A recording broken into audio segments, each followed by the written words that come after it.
Radio 810 WHB. Brought to you by Guaranteed Foods, official sponsor of Family Mealtime. Enjoy healthier food, more free time, free delivery, and better value. Go to GuaranteedFoods.com. Man, Taylor Swift's boyfriend is good at football. Welcome into the zone here on Sports Radio 810 WHB. I am Joshua Brisco. Jason Anderson out today. Injury designation voice. We're all hoping that comes back sooner rather than later. May get to hear those dulcet tones again tomorrow. But in the meantime, it's myself, Joshua Brisco, flying solo here with Dylan Michaels on the other side of the glass. Good news, bad news, friends. Good news, we are here to break down another Chiefs victory, an incredible new chapter of the Travis Kelce saga, a tremendous, bizarre year that he's already had. All of the emotions that we all went through. We'll talk more about that. Bad news, if you listened to postgame last night, you're going to hear some of the same takes twice. Good news, they're all good takes. And also, man, there is so much to unpack. I want to dive in deeper into what the Chiefs showed us from their wide receivers last night, because even the things they said post-game were really interesting. A lot of the conversations we had all last week right here on the show, a lot of things came to fruition, and a couple of problems might still be problems. That's something new this morning, getting to go through the snap counts. We will have plenty of new stuff that you may not have heard last night as we broke it all down late into the evening before we handed you over to what I thought was going. I apologize. We should have just done 2 extra hours of postgame. I thought that game was going to be more interesting. Not important today, because one game leads everything here with us. Chiefs 27, Vikings 20, and another one of those moments from Travis Kelce. We'll go more around the league with Field Yates of ESPN. He joins us, as he always does, on Mondays at noon. We'll hear from Chiefs coordinators somewhere in that noon hour because everything is sped up this week. The Chiefs have another game, this time here at Arrowhead, on Thursday Night Football against the absolutely hapless Denver Broncos. No doubt that'll be a tight game for no reason, but we'll talk about that a little later on. And, of course, Mick Schaefer, KSHB 41, will swing through at 1 to close out the show with us. A little Learn Funniest Best. There are lots of good things to talk about here. There are some underrated storylines. There's some fun stuff. But nothing, not within reason, nothing in Kansas City can be more important than Travis Kelce today. And I am like, I feel like I might be playing the hits because so many times throughout the Travis Kelce experience, throughout Travis Kelce being truly unprecedented, truly something we've never seen before, truly special. We've gotten at least acclimated with that with him as a football player to an extent that I don't think we take for granted, but I think we know that he's going to be great week in, week out, so it can be easy to want to talk about a young wide receiver or an up-and-coming defense or the best player at the most important position in football, Patrick Mahomes. But then the rest of Travis Kelce, we've seen such an evolution over the years, from the draft day phone call of "you're not going to bleep this up, right?" through the obscene gestures around referees and the towels and flags thrown in various places, the not terribly successful dating show, a full-on, like somewhat recently, a full-on shove of Eric Bieniemy, which is just, I like to remember that because of who those guys both are together and independently. It's just I think that moment is a really fun, interesting snapshot of what football looks like on the sideline sometimes between two truly great pieces of a great offense. But we saw like wild child Travis Kelce, and is he going to get his head screwed on straight, Travis Kelce? And not that it was unfinished until the Super Bowl last year, but that was yet another gear. It was the Kelce Bowl. Donna Kelce was the unofficial mascot of last year's Super Bowl. And at least for me, in a fun way. I mean, I'm biased, but also Philly fans are biased because each team had a Kelce. It was just a great, great story before a great, great football game. Travis Kelce hosts SNL, something that I just at any age from the first time I started watching football until, I don't know, a year ago. Until pre-Mahomes, at least. The idea of a member of the Kansas City Chiefs hosting Saturday Night Live was one of the wildest things you could have ever possibly thrown out into the void.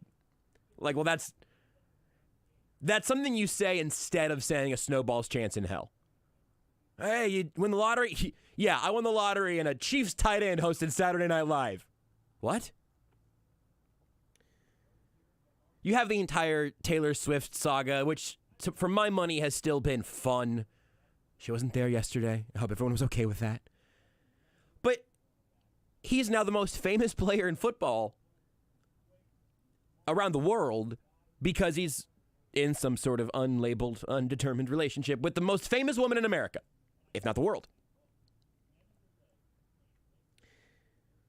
He has the little Aaron Rodgers thing, and I thought really, really aptly handled all of that with the Mr. Pfizer, Johnson & Johnson family. I look like Mr. Pfizer because I got a mustache.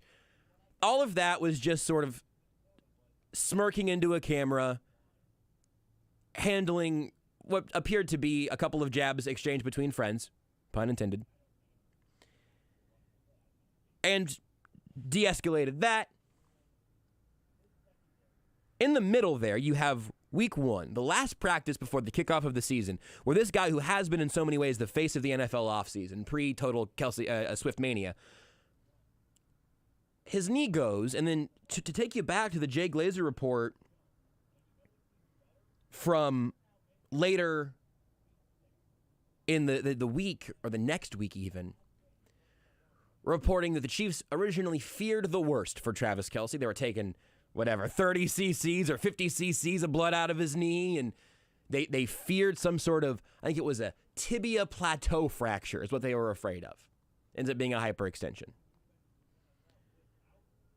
Yesterday, in the midst of all of this, in the first game where Taylor Swift is not in the stands, that feels sort of like a normal football game in a lot of ways, that still has all of the, online hype and all of that.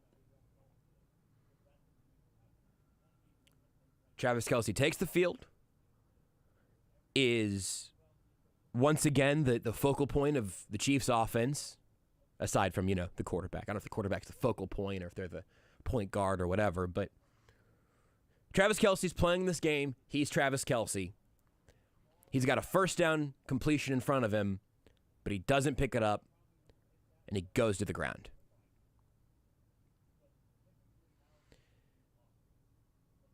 There was at least a split-second moment in there where I was not thinking about the great comeback story in the second half that Travis Kelce was going to bring.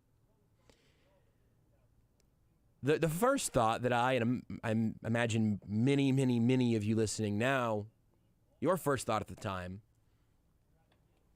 was some potentially profane variation of, oh no. This dude just turned 34 years old.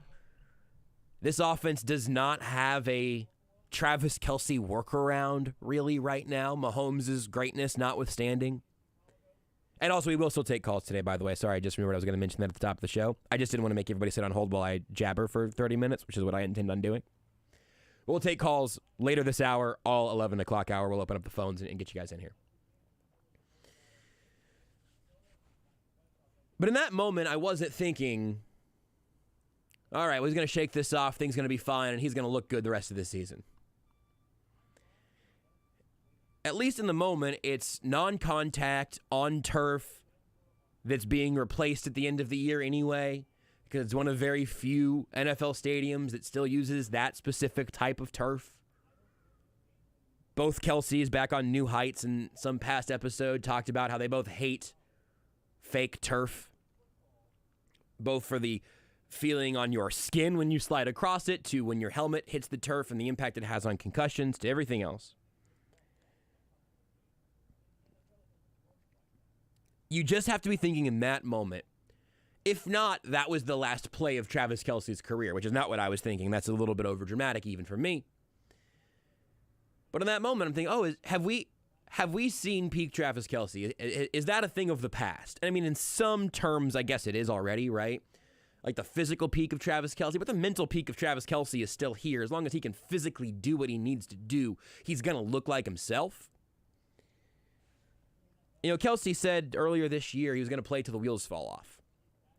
And I both want to see as much Travis Kelce as possible and don't want to see a terribly diminished version of Travis Kelce if he still wants to be playing when he's 44. Like, that would also be kind of hard to watch. But that's kind of the thought process in the moment. He gets up and tries to, like, hobble for the first down, and it's all bad, and the Vikings are grabbing for the football, and it's all weird, and he's writhing, and then he pops up and jogs over to the sideline. That was somewhat reassuring, but we've also seen Patrick Mahomes hobble off with a kneecap that had been popped back onto the correct portion of his leg as opposed to being side saddle.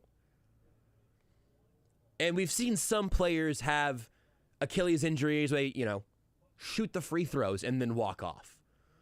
Or other knee issues that for whatever reason aren't debilitating in terms of walking, but means you can never move lateral. You cannot cut side-to-side, surgery incoming, whatever. I was slightly heartened by that moment, but in no way whatsoever did I expect to see Travis Kelce come back on the sideline in shoulder pads. I'll let you hear what Andy Reid and Patrick Mahomes said here in a second about that whole sequence. But I would have happily accepted Travis Kelce standing on the sideline in street clothes, smiling and stroking his mustache without a brace or a cast or anything on. Just standing there in the team-issued sweats, maybe a little bit unhappy, but not because your lower extremities no longer work the way you want them to. I would have taken that deal in a heartbeat. And I don't know if the Chiefs win this football game. But, like Matt Derrick said on the show last night on the postgame show with us, he thought that may have been the most unlikely situation that Travis Kelce could have ended up in. Because if there was any way whatsoever that he could take the field and they tried to put him in street clothes on the sideline, it was going to be a problem. And that's 100% right. 100%. Kelce and Mahomes are both the type of dudes who just seem like if their main joints are pointing in the right direction, if their ligaments have any chance of holding all of the important bits in place, they're going to play football.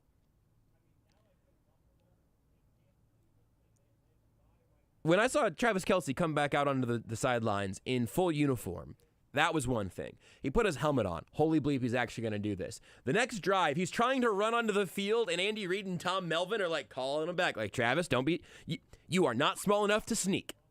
Maybe you're just thinking that we won't notice that 87's going onto the field because that's always what we want to have happen. Also keeping in mind that earlier in the game, it was a big third down, and Kelce took himself out after the second down play. He got tackled kind of awkwardly and just kind of briefly did the thing where you like put the back of his hand on his like the small of his back, like kind of a lower back little tweak, tightness, whatever. But whatever happened there, he knew he was not going to be able to be himself on third down. So he takes himself out on that play. I mean, I'm already thinking about the potential mortality of Travis Kelce. And even that isn't where that story ends. He comes back out. The up and over play, where he almost goes David Tyree to bring the ball to his helmet. Doesn't quite. Holds it out. Just has possession the entire time. Down to the ground, through the ground. Eventually they rip it out. Fully a catch. No question. That's an incredible play. That's an incredible play for a young man at the peak of his vertical. And Travis Kelce, as magnificent as he is neither of those things. But the strength of his hands and the unbelievable faith from Patrick Mahomes to put the ball there and Kelce's ability to bring it down is just the most impressive example of a Kelce-Mahomes connection I have ever seen until a little later in the game. Guys, it wasn't even the most impressive Mahomes-Kelce connection of the game. It wasn't even the most impressive Kelsey Mahomes connection of the injury. The red zone third down conversion. And actually, Dylan, can we play that clip from Mahomes here first? It's a little out of order from what I was going to do. Because it's not even the most important thing. I just want to let Mahomes explain it to you. Because in real time, I thought I saw what happened, but it didn't seem quite possible. In all truthfulness, it's impossible for me to pick, like, what are the peak Kelsey Mahomes examples. I don't know if either of these two, I don't know where they're going to fit in the all-time career highlight for the two of them. When Kelsey gets into Canton first, what is the Mahomes-Kelsey all-time highlight reel going to look like? I don't know. This play might not be on it because it wasn't a touchdown, but it was unbelievable. Here's Patrick Mahomes talking about the Travis Kelce red zone third down conversion that was executed in a different way than it was drawn up, which is just sort of their brand. Yeah, we try to go off like kind of a little pump screen and slip Tony down the sideline, and I pumped and the corner fell off, and I stepped up in the pocket, and Travis is supposed to be on the sideline, and luckily he was running across the field. I have those moments where I'm like, I'm about to get crushed, and then I look over and 87's just running free. So he's been with me a long time and knows how to get himself open whenever he gets an opportunity. You got Patrick Mahomes looking around going, "Go! This isn't what we wanted. This isn't what's supposed to happen. Go, God! Maybe I run it. I'm not gonna get it." Mahomes. One more time. That's the sound Patrick Mahomes, the greatest quarterback currently living. That's the sound he's making until Travis Kelce descends from the heavens like an angel and turns this into a first down in the red zone.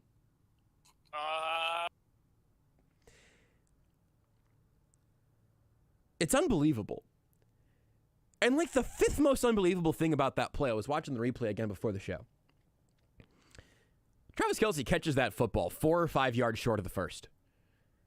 It was, 3rd and 8, I think? Mahomes climbs the pocket, and really, it looks like he's about to take off running, right? So he climbs the pocket, taking off, stops right before the line of scrimmage, like he can see the blue line in real time. Makes that noise, stops there at the line of scrimmage, zips it to Travis Kelce, who 4 or 5 yards short of the first down marker, brings it in, tucks it, splits the two Vikings defenders with good angles on him. I don't know if I would have expected either one of them to stop him individually, one-on-one in space like that in that moment, but the two of them combined probably should have. But instead they were sounding like this. It's unbelievable. And I will happily talk and over-explain and over-discuss Travis Kelce until the day he retires, and Lord willing, for a decade or two after that also. Because the one silver lining in Travis Kelce having some moments of mere mortality,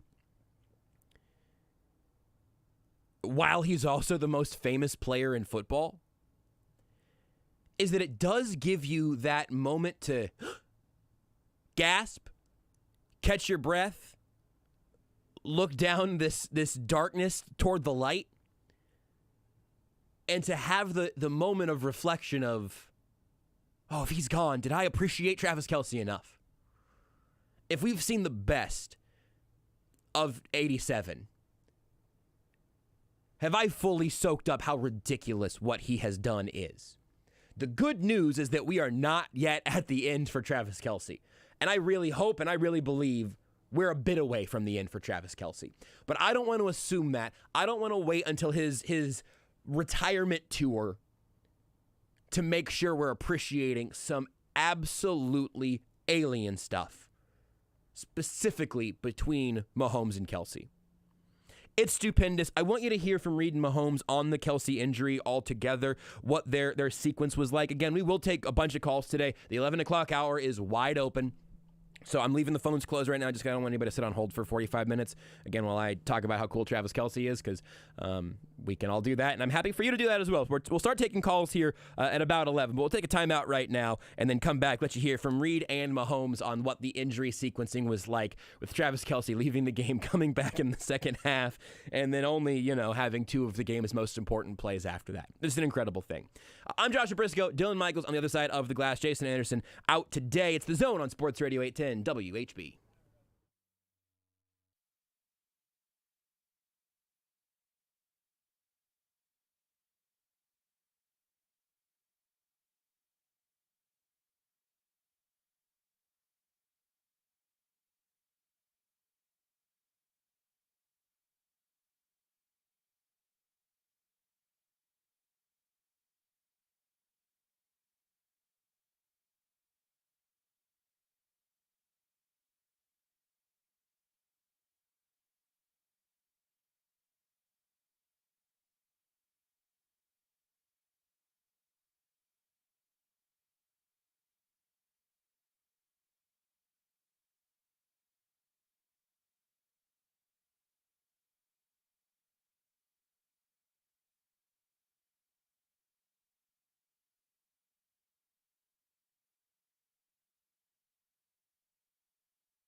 Rolling on in the zone here, Sports Radio 810 WHB. Joshua Brisco and Dylan Michaels with you today. You know, the great ones fight through injuries. Jason was doing that late last week. Today, though, the voice finally got him. Not sure if he's going to show up for the second half in shoulder pads or not, but planning on hopefully him getting his voice back and getting back with us before too long. In the meantime, though, another future Hall of Famer battling through the pain. I want you to get to hear from Andy Reid and Patrick Mahomes talking about this sequence of events that we just talked about in the first segment of the show today, because from their perspectives, this thing is just fascinating to me. Kind of got these chopped up. You hear a little swooshy sound, supercut kind of deal, so you can hear all of the answers that Andy Reid had on this one, because putting it in the context of real time, I think, makes this fascinating. Starting off with the head coach, here's Andy Reid with everything he said post-game about Travis Kelce's injury and that entire situation. Yeah, well, he was hurt. He'll be a little sore, but he's a pretty tough kid, so I wasn't sure where we were going at halftime with it, so he loves to play, that kid. Were you clear that he was coming back? No, it wasn't clear until he came out and told me. So you guys probably saw that. But he said, just give me a minute. I'm going to get this thing right. So he did a bunch of drills on his own there, just working with it. You know, our training staff was working with him during halftime, and Rick does a great job. He's pretty amazing. He said, just give me a minute. Let me see what I can do here. Did you say that at the start of the third quarter? Yeah. That's why you didn't put it on that. Right. Yeah, exactly. Yeah. So the last back and forth there with Teicher, I think, is important because it's what was going on when he was trying to sneak onto the field and getting pulled back. Like, he had his helmet and shoulder pads on, but they kept pulling him off the field. Because the answer, according to Andy Reid, is that throughout halftime, they didn't know if they were going to have Travis Kelce. And frankly, just assuming that the coaching staff is responsible, I imagine they were planning on being without Travis Kelce for the second half. They ended the first half without him. There was no reason to believe that it should have been some quick little get the massage gun on there and figure it out kind of deal. So they were presumably planning to start the second half without Travis Kelce. He comes out there at the beginning of the third quarter. Again, Andy Reid was not clear on that he would be coming back until the start of the third. He comes back and says, give me a minute. I'm going to get this thing right. Whatever that means. Travis Kelce's a lot, but Travis Kelce, to my knowledge, is not a doctor. So I don't know what he did. He just gritting through it. Trying some different, running the drills and making sure his foot was responding the way he wanted it to be. The actual training staff that Andy Reid gave credit to last night, obviously doing great work there as well. But man, what a wild sequence. At halftime, I don't know if Andy Reid knew that Travis Kelce was going to play Thursday against the Broncos or Sunday after that. I think it's the Chargers, and I think the Broncos again. Weird AFC West little sequence. But point being, it was all foggy for the offense. And Patrick Mahomes' breakdown of that same situation, same deal here, just everything Patrick Mahomes had to say about the Travis Kelce injury last night. Yeah, it was a little weird because it happened right before half. And so we obviously had that 2-minute drive. And then you get back to the locker room. They're looking at it and stuff like that. But I knew, obviously all of it hurts, and if Travis is out of the game, it hurts. But I knew he was trying to get back in, and I feel like Travis has the same mindset as I do. You give him the window of, like, he can get back in the game, he's going to be back in the game. And so, competitor, man. That's why he's one of the greatest, is that he'll battle through stuff like that and came back and made a lot of great catches for us. I don't like to talk to Travis when he's hurting because he's a mean guy. So I did not talk to him at halftime. But I kind of just peeked in there and looked at Rick and just asked how he feeling. He said he's going to try to see if he can go. Yeah, I saw him actually on the sideline on that first drive. It's kind of the role reversal. It was like me in the playoffs. I was just standing there on the sideline trying to get back in. So, no, but I thought the other guys stepped up. I mean, that was a big drive at the end of that half there for those guys to step up, make plays. Noah always does a great job when he gets those opportunities. And then we were able to kind of mess with the personnel a little bit and kind of have something going until he could get back in the game. Yeah, I mean, we have guys that where it might have been maybe a 3 tight end set, we throw a receiver in there and stuff like that. And we have guys that are able to learn, that know the offense and can go out there and do that. So we prepare for that stuff. You can't always prepare for everything, but we try to prepare if someone goes down or if something happens, how we can still run our plays. And Coach Reed and the coaching staff does a great job of that. I left those last couple there because I thought it was interesting that, that they are making those personnel adjustments in real time. I wonder what those personnel changes were like going into week 1 against the Lions because, again, you have your game plan installed and then Kelsey gets hurt at the end of the last practice. So I'm sure they changed a couple of things. But just what that evolution looks like for the Chiefs offense is really interesting. But how wild to be in such a similar flipped situation. We're back in the playoffs when Patrick Mahomes is hobbling and getting x-rays and ankle is swelling and getting retaped and all of that.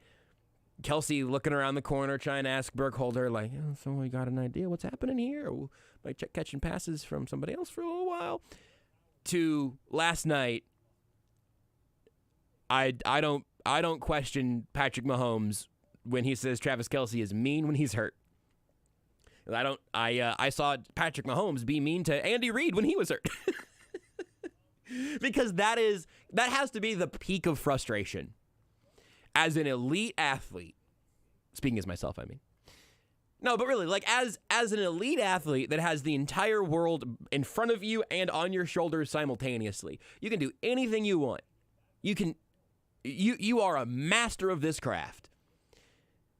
And for Mahomes, dude drops on your ankle funny. For Kelsey last night, if it's the turf, if it's dumb bad luck, if it's whatever, it has to be unendingly frustrating because it's nothing you did wrong. You didn't prepare poorly. Although, kind of interesting to think back to Travis Kelsey talking about the hyperextended knee. He said he got I think Matt may have mentioned this last night too on postgame. He said, I got lazy on my rep there on the hyperextended knee. That's obviously not what happened last night. But even then, I think it probably feels better as an all-time athlete to at least have something that you did wrong so it's not completely out of your hands. And last night it was. And he comes out of that sequence. We already played you the Mahomes on the third down conversion play. But he comes out of that sequence and just absolutely right away looks like Travis bleeping Kelsey all over again. It's really, really unbelievable. One other player, Chris Jones was asked about Travis Kelsey too. He didn't have a ton to say, but L'Jarius Sneed also asked about Travis Kelsey. Here's what L'Jarius Sneed had to say. What do you think of Travis today? A dog. He's out there on one leg, man. And that might be the best piece of audio of all of them. What did you think of Travis? A dog. He's a dog. A dog. Playing on one leg. A dog. I want to talk about Sneed in particular, the Chiefs defense, some other the Chiefs receivers we'll talk about on the other side of a quick break here. But it's fun to ask a dude like Sneed. Hey, totally other side of the ball, different. You see him in practice every day, obviously, but what do you see when you see Travis Kelsey? A dog. And he's not wrong. Because that's what he is. He's got Patrick Mahomes making... Dylan, I don't need you to DJ. I don't know if you've got all the audio clips saved. But he's got Travis Kelsey, or Patrick Mahomes is under duress making crazy noises until he finds Travis Kelsey, who, as L'Jarius Sneed described him, A dog. is a dog.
Hey, if you're hungry, I got a great suggestion for you. You know, the football team scored 27 points yesterday. Johnny's Tavern, the Metro's premier sports bar, is discounting their 18-inch New York-style specialty pizzas for every KC game. The discount is based on what they score. Today, Johnny's is offering 27% off. That's right, 27% off today. Specials dine-in only. Visit them online at johnnystavern.com for all their daily specials. But the 18-inch New York-style specialty pizzas are 27% off. Dine in today at any Johnny's Tavern locations. Again, johnnystavern.com for their locations, all their other specials, everything else. We're big fans of Johnny's Tavern around here, and even bigger fans when you can get it for 27% off. Shout out to the football for making that happen. Shout out to Johnny's Tavern for making that happen.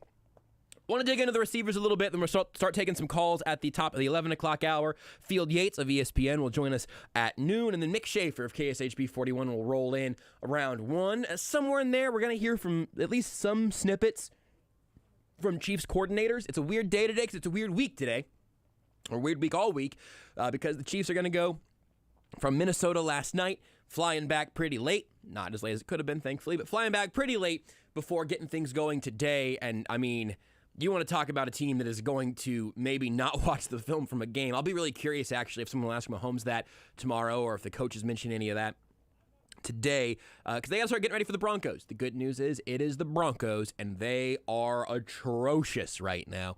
But more on them later on in the week. We'll have plenty of time to unpack what's gone wrong in Denver. Let's talk about what's gone meh so far here in Kansas City. Last night was interesting for the Chiefs wide receivers. You saw Mahomes once again spread the ball around pretty evenly and pretty successfully in a way that I think is going to be just part of the calling card of this offense. I don't mind that. In fact, I'll let Mahomes say that for you here. Patrick Mahomes talking about Rashee Rice and his game in particular, but then the rest of the young wide receivers learning as the season goes on. Yeah, no, that's stuff that we've been trying to just keep those young guys learning versus coverage. Not always going to be perfect. And I thought he did a great job. And it was right after, I think, the one that went over the top that we didn't work on that one, and he saw it, made adjustment, and made a play on the next one. And so that's what it's going to take. It's going to take a lot of guys that, as they get reps, learning from, I don't want to say mistakes, but learning from the miscues or whatever you want to call it, and then executing the next play. And they got to know that I'm going to keep firing it to them. I mean, that's just my mentality, is I'm going to keep throwing the ball to them. And I think you saw a lot of young guys step up and make plays today. I think that not only is that all true, I don't think Mahomes has any choice but to keep firing to the young guys, because the older guys on this roster, the guys who have been around for a little bit longer, we're kind of talking about MVS and Justin Watson. And Watson obviously had a couple of huge catches. One just outrageous, that toe dragger on the sideline, incredible. But we also saw, a spark from Justin Ross. His entire stat line is fascinating, but I'll let Mahomes tell you what he saw from Justin Ross so far and how that reflects on the receiver room as a whole. Yeah, no, I think thought he played well. I mean, everybody knows he has the talent. And so he made that big time catch in that second. I think it was 18 or something like that. And some of those other plays, I mean, he has the talent. We're going to keep bringing him on, and we're going to keep moving him around in different positions. But I mean, there's a lot of young guys out there, and we're going to keep everybody moving and going in the right direction.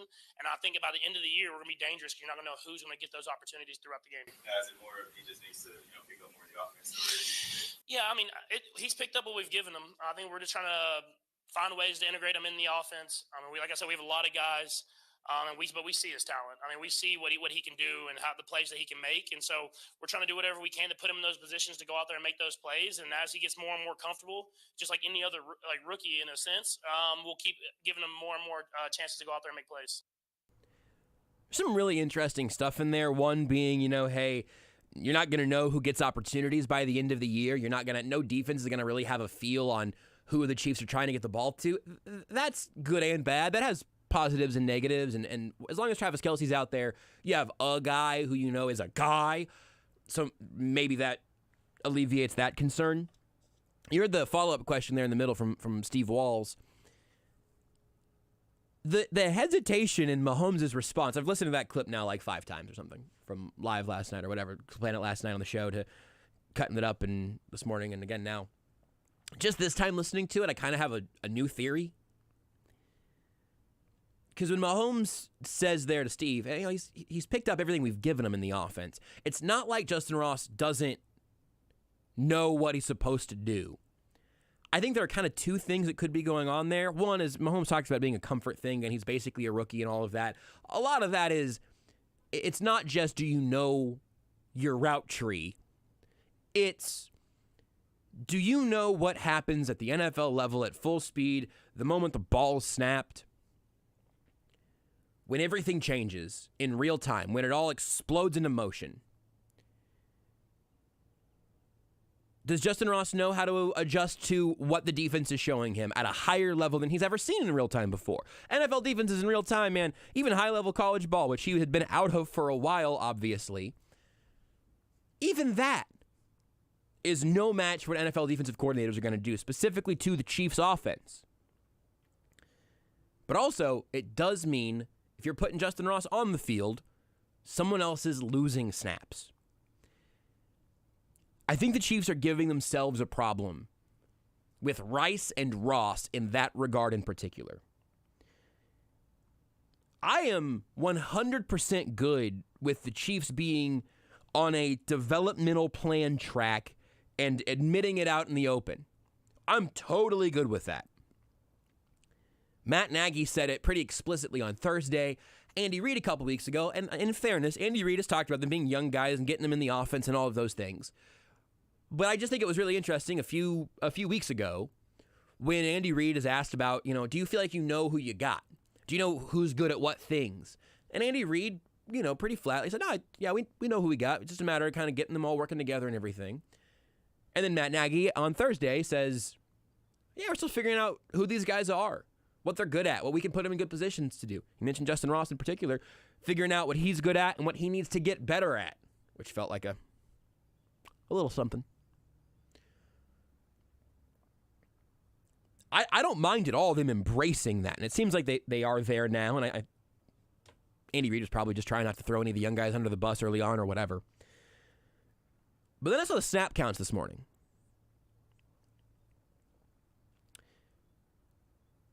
I've given you some of the stat lines in recent weeks of like, hey, here's how many snaps MVS and Sky Moore and Justin Watson combined for last week. It was like nothing.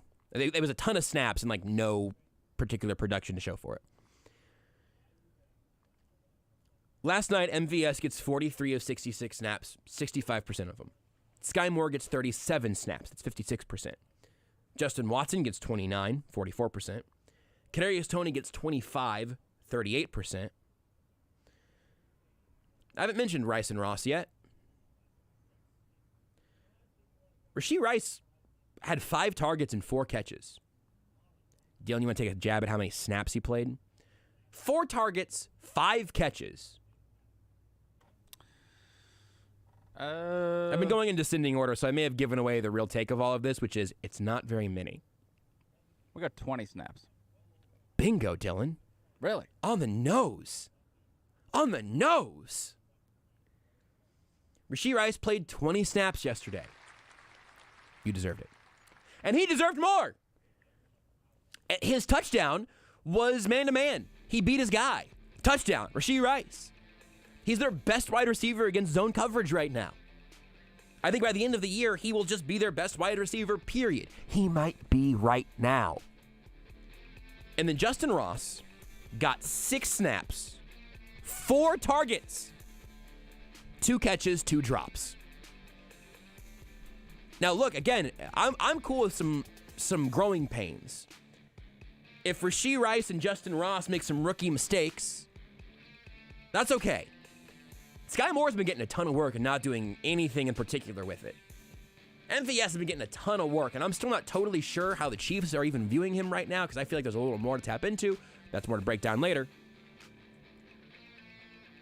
I don't mind drops and guys being out of position if the plan is what do they look like in December. I just want to see the young guys on the field in the meantime. Is that too much to ask?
The Zone is brought to you by Guaranteed Foods, official sponsor of Family Mealtime. Enjoy healthier food, more free time, free delivery, and better value.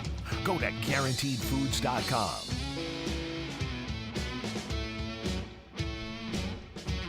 It's The Zone on a Chiefs Victory Monday here on Sports Radio 810 WHB. Joshua Brisco and Dylan Michaels with you. Jason Anderson out today. If you want to call in, I told you at the beginning of the first hour, we'd leave the 11 o'clock wide open for you. So here is the offer, 913-381-0810. If you'd like to share your thoughts on Travis Kelce, the Chiefs wide receivers, the Chiefs defense, Chiefs Vikings, the rest of the AFC West, the Broncos losing to the Jets in hilarious fashion.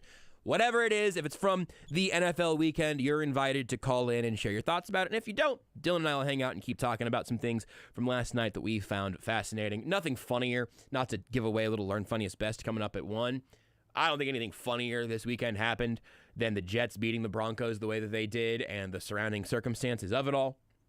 The Bengals did look like they were getting somewhat back on track, a little bit of a more, perhaps slightly more mobile Joe Burrow as they beat the Cardinals, which is, it's something that everybody except for the Cowboys has done. Sorry if George happens to be listening. He's our resident Chiefs Cowboys post-game caller and all-around good guy, but maybe don't turn on the TV today, George. Maybe keep it here. We won't talk much more about the Cowboys. They got completely shellacked in primetime by the Niners last night in one of those games that makes you reconsider what amongst the class of the NFC means. Because the Niners look incredible, both sides of the ball, and they made the Cowboys look like pretenders. I think that might be overstating things. They're a playoff team, but they're not beating the healthy Niners, and we'll see how the Niners continue to evolve. But we spent a whole lot of time, pretty much the whole first hour, talking about Travis Kelce and the Chiefs receivers. We also have audio from Reed and Mahomes on that shot to Justin Watson and some interesting stuff there in that play we can dig into a little bit as well. But I want to talk about the defense. I want to talk about L'Jarius Sneed and not just the non-call. But since we're here, I'm not going to spend a lot of time on this today, I promise. I don't want to. I think if you watched that game last night as an honest-to-goodness NFL fan, last night I mean Chiefs-Vikings, my default is to say the Chiefs played last night because so many of their games are prime time and it's late when we leave here. So, forgive me for spagsing the start time. Yesterday afternoon, if you watched that game and you wanted to talk about refereeing instead of talking about Travis Kelce or L'Jarius Sneed or the Chiefs receivers or the Vikings offense being held within check but also being kind of scary at the same time, there's just 1,000 things that I personally think are more interesting than the goldfish brain it takes to only remember refereeing from the last 5 minutes of a football game. I'm also a victim of it to some extent because it's way easier to remember the last thing that happened. I tweeted last night at JB Brisco if you're still looking for a real good follow. Dylan, what's your new Twitter handle? DMichaels810? Did I get it? I got it in one? Follow Dylan also. He does good work. He was really excited about Sean Payton, but don't hold it against him. He loves Sean, but don't hold it against him. Please don't. Please do not. You loved him pre-Broncos. This is about Sean Payton, not about the Broncos. Pre-Kevin James, playing him as well. Which the Jets made an amazing callback to last night. That may be one portion of my funniest, actually. Just delicious. But I tweeted last night, hey, good news, everybody. We will not have to hear about referees from the Chiefs game all day on the national shows because the Dallas Cowboys just got absolutely obliterated by the Niners in primetime. That's leading every show. And so far, I've been correct. On the shows that I've kept an eye on, it honestly may have been the only thing I saw happening on First Take. I think they were talking about the Jets after that, which is sort of weird, but whatever. Big markets. It's fine. I personally don't watch a ton of national TV media because what we do here is important for that reason. We're going to talk about the Chiefs for more or less 4 hours. But no offense to the local schools, by the way. I just sort of in this moment realized, oh, yeah, we also had some local football. And KU fans might want to talk about it, but that's it. So maybe everyone else will let us have this one. Hey, KU. Rock chalk, baby. That was incredible. And for K-State Mizzou fans, I'm just going to pretend it didn't happen, okay? We can let Jason talk about that tomorrow with Braden. Or I'll talk about it tomorrow with Braden, depending on the injury report. All that to say, there are 400 things I'd rather talk about today than the refereeing. The NFL was a ref show in London in the morning. It appeared to be a pretty ref-heavy day around the league, but certainly in the two games that I just watched wire to wire, which was the morning game and then Chiefs-Vikings, just a lot of laundry. Shockingly, not a penalty on Juwan Taylor. Anybody think about that? I didn't think about it in postgame. But hey, you know what? Finally, not on national TV, just tucked away on the game of the week on CBS. Tucked away up there in Minnesota. Juwan Taylor got to play football again. So this is not a topic that I enjoy, but I thought L'Jarius Sneed and Andy Reid both handled it very well. On the deep shot non-call, they threw the flag and picked it up on what was not defensive pass interference from L'Jarius Sneed. And then he took his helmet off, which is a flaggable offense, which he was not flagged for. And it appeared, before we heard from Sneed, it appeared that the ref told him to put his helmet back on, and he put his helmet back on. I'll save you my take on that one first. Let's start with Andy Reid. Andy Reid asked about the flag being picked up on the non-DPI against L'Jarius Sneed in the end zone late in the game. Yeah, so he was just running with him. I mean, he wasn't grabbing him or pushing him or anything. That's how they were just running down the field. So, and the ball was, obviously it wasn't catchable. So, but he did a nice job. I thought shadowing him. I thought it was a good call. I mean, I think picking the flag up was probably the right thing to do. They communicated, which that's all you ask for. I mean, that was one guy. They're human beings, so they're working on it there. He was just jogging with him. Okay, he was running with him, but the ball obviously wasn't catchable. So that's literally what Andy Reid said there. I just said it more sarcastically. He just said it in a way like to not offend anybody or get fined or anything. I just said it that way because it's how I actually hear it. I'm decoding Andy Reid. Wasn't there? It was like an old Key and Peele skit of like being Obama's anger translator. I'll be Andy Reid's like vibes translator. Yeah, no, that obviously wasn't a penalty. I mean, the ball was like barely still in the state of Minnesota. Did the ball hit one of the bars in the top of the dome? I thought for sure a bird flew down, knocked the ball out of its cycle, and kicked it over halfway down the end zone. Obviously, it wasn't catchable. No. What was that? That was Belichick. In honor of what you're saying with Andy Reid and Hit how it he again. handled it. Yeah. Hit it again. No. That's just what it is. L'Jarius Sneed also, again, I mentioned this last night. He's not a long talker. He will answer a question on the shortest route to it, which I think is a good thing for a defensive back to do. But I really thought he had good, interesting perspective on the same question on what happened throughout the course of that play. They didn't tell me anything, they got together and told me to move back, put my helmet back on. Can you take us through that play, just regarding on that 4-11 play? Yeah, I knew it was fourth down, and I knew they had to go to the end zone. So I played off at the sticks and, get my head back. Literally, at this time you put your helmet back on. Can you take us through when they did throw the flag and the emotions there? Did you know you couldn't take it off? All this? Yes, sir. I knew I couldn't take it off. It just, I was caught up in the moment. And I just told them that I'll put it back on. He told me to put it back on. I put it back on. Do you agree they should pick up that flag on 4th and 11? Of course, because I got my head back. Of course. Because he got his head back. And man, if you haven't rewatched the play recently, do it. Sneed's looking back to Kirk Cousins more frequently and effectively than the receiver is. Guys, it's just not a catchable football. And again, if we want to have a conversation about like the DPI that got 31 yards for the Chiefs on MVS's deep shot there,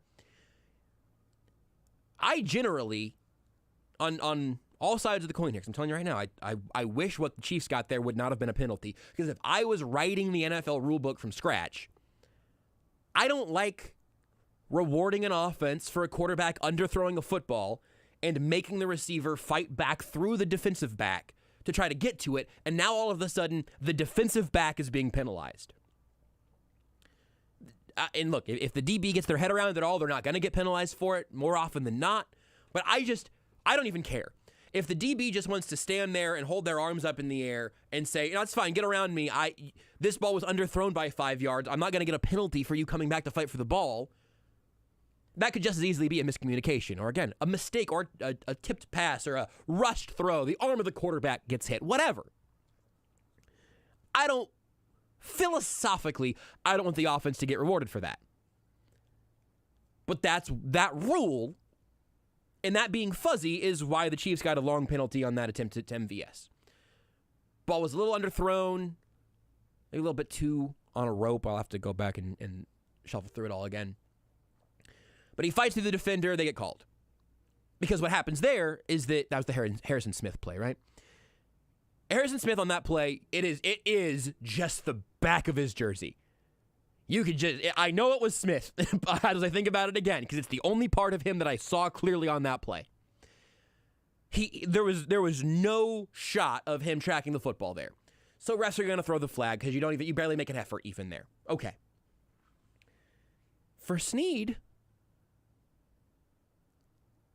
it wasn't hand fighting like Andy Reid said. This isn't. Andy Reid and L'Jarius Sneed have no question, and look, on the benefiting side, whatever. I've just never heard either of I've never heard L'Jarius Sneed try to lead a little deception in a post-game presser, and Andy Reid has different things he can say when he somewhat disagrees with something. In no way whatsoever does that even sound like it was a play that they thought there was an argument for, which I tend to side with. Because, again, Snead is fully, looking back as he goes, he looked lost at the end of the play because he was looking for the ball and it wasn't anywhere near him. There was nowhere he could have made a play on the football because it wasn't catchable. That's just what the play is. That being a non-call and the MVS one being a call is, to me, an incredibly easy one to break down. And again, throughout the entirety of games, it frustrates me when people seem to forget that NFL referees are just kind of like this. And I said this after the Super Bowl. I said this after the Jets game. I've been saying this for years. NFL referees have a really difficult job. And so when a bad call changes a game, I don't even usually have beef with the ref. The individual, often 60-year-old man on field level, surrounded by some of the world's most violent and physical and fast athletes. You are, again, if you've never had a chance to stand at field level for an NFL game, imagine the speed just turning up like an extra 20% each like row closer you get or whatever.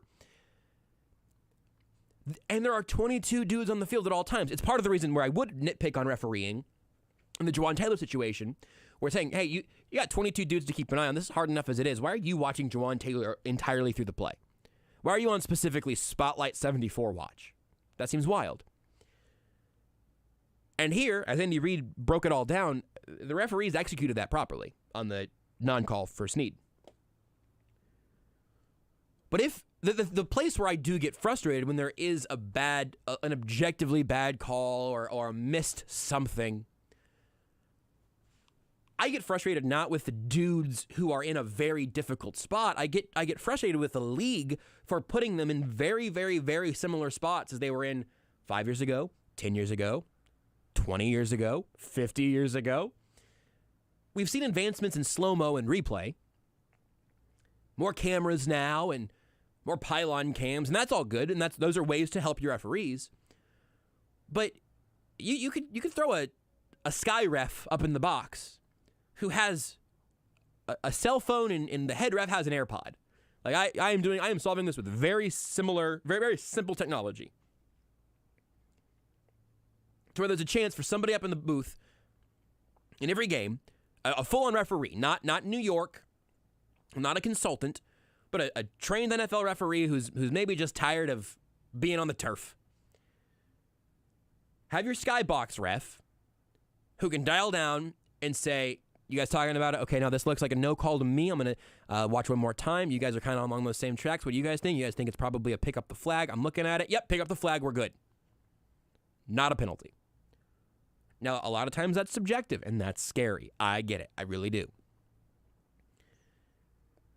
But we have ways where we at home are more educated on the play at hand than the referees who are on the field were. Because we get to watch a slow-mo replay 5 seconds after the play ends. And they got to try to think, oh, did it seem like you might have stepped out? Did I see black pellets coming up from the turf with both sets of toes? I think there are ways to improve NFL refereeing without throwing the game in molasses and just slowing it down to a crawl. But if you have NFL referee beef, start there. Because there are other things the league could do to try to make that a smoother experience for everybody. I think that's my final refereeing take for the time being. One more from L'Jarius Sneed, though. I had to double check today also. Justin Jefferson, when he came out of the medical tent and was watching the Vikings offense start without him, that was, I believe, at the 8:55 mark, so about 9 minutes left in the game. I don't have the time that he went out or how much time he was out, whatever. But if you forgot that Justin Jefferson played in the second half at all, I wouldn't blame you. I don't know what a stat line specifically for the second half even was, actually. But we knew this was going to be the plan because Spags talked about it a little bit last week, and the Chiefs had kind of tinkered with this a little bit with Sneed. But the plan for the Vikings was they're going to move Justin Jefferson, and if he's outside, L'Jarius Sneed is going with him. If he's in the slot, it's Trent McDuffie. And either way, we, the Kansas City Chiefs defense, like our matchup against the best receiver in football. The Chiefs defense yesterday, we can pick around the pass rush in some places where they do need to be able to get a little more pressure, a little more consistency without blitzing. Charles Omenihu's coming back in 5 days now or whatever. So that will be enormous for that effort. One more game without Omenihu, and then he'll be in the rotation. So I mean, I'm not even really worrying about that right now because I want to see what that looks like. I think the Chiefs expected him to be out for the first 4 games, if I had to guess, and I think they expect him to be their second best pass rusher right now, potentially. So we'll see what the defense looks like with him. But the Chiefs held the Vikings defense to 20 points. The Vikings offense to 20 points. They held the Lions to 21. That's the highest scoring effort from another team all year. One of those touchdowns went through the hands of Kadarius Toney. The other one was impacted by the fake punt. Another fake punt thing today. They had the defense out yesterday, so they were ready for it. Andy Reid said after the game, it was just a nice little play. They got us. Whatever. If it would have just been a fourth and 1 conversion, we wouldn't have to talk about it as much, so we'll see. We'll see if we hear from Dave Tobe today. But the Chiefs' defense has given up no more than 20 points on their own accord now through 5 games. And 2 of those offenses were in bad places when the Chiefs got there and found them. The Jags are real, and the Chiefs made them look fraudulent. The Lions are real, and the Chiefs made that offense have to work. Having Travis Kelce, that game is different. The Vikings, 1-4 record notwithstanding, have had a nice offense for a while now, including this year. And Justin Jefferson, Jordan Addison, TJ Hawkinson is a hell of a trio. Justin Jefferson went 3 for 28 in this game. Longest reception was 14 yards. I was looking at some kind of fun over-unders going into the game, and one of them, I think, was Justin Jefferson over-under 32.5 yards after the catch. I don't think I bet anything on it. If so, it was in some parlay that didn't hit anyway, so no biggie. He didn't have that, period. He didn't have 32 yards catch during the catch, in the midst of the catch. L'Jarius Sneed was stupendous. Trent McDuffie, I think, had that one penalty that ended up being on him, and it kind of lost his footing a little bit. It's like the only mistake we've seen him make this year. This entire secondary handled this effort very, very well from a good Vikings offense. And once again, missing Nick Bolton. The Chiefs gave up about 3.2 yards per carry or so to the Vikings' real running backs. Ty Chandler had one run for 15 yards that I've already completely deleted from my mind. I don't even remember when that happened. At no point did I think at all whatsoever, here comes Alexander Madison. And not because of him. He's a good runner. The Chiefs' defensive line is not a bunch of run stuffers. Derek Nottie is the beef of that defensive line. They go smaller for passing situations. The Vikings ran the ball 18 times for 70 yards. That's including Cousins, scrambles, and a bunch of other things. But Madison was 8 for 26. Cam Akers was 5 for 15. And the Chiefs' coverage in the middle of the field was good. Willie Gay had a couple open field tackles that were stupendous. Drew Tranquil was everywhere. Leo Chanel, as a blitzer, is starting to look like the real deal. Not just as a blitzer, but especially as a blitzer. The back 7 or 8, I guess, I don't know, it's back 7, 6 or 7, I'll go back 7. The back 7 of this defense was stupendous, and it's rotating through some guys, not just 7 players, obviously, but the linebackers and the defensive backs, I thought were fabulous in this game. Against a real test. They were more impressive against the Vikings than they were against the Jets.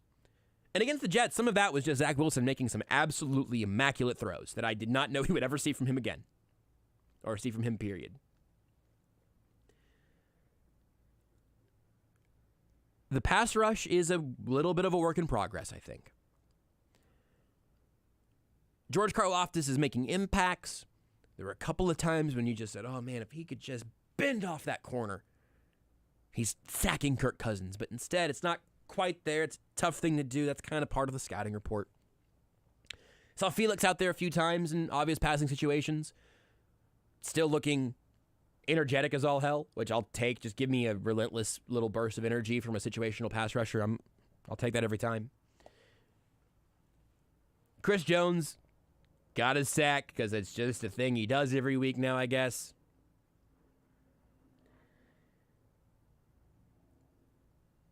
I would like to see, again, as I mentioned a second ago, I'd like to see the front four get pressure on their own a little more reliably, a little more frequently.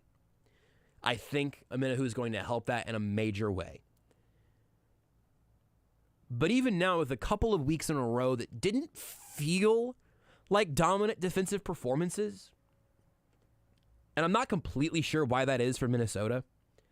It was because it felt like they were always close to maybe breaking one, like there always could be a Justin Jefferson 60-yard touchdown. But there never was. The defense came out, literally the first play of the game, a great hit by Justin Reed to force that ball out, scooped up by Brian Cook. Safeties have been good this year, man. They forced a turnover on the first play of the game, and there are some instances of bending and not breaking. I'm checking the first down markers because I did want to see if that might explain. Yeah, how about this for a fun stat? The Chiefs had 21 first downs yesterday.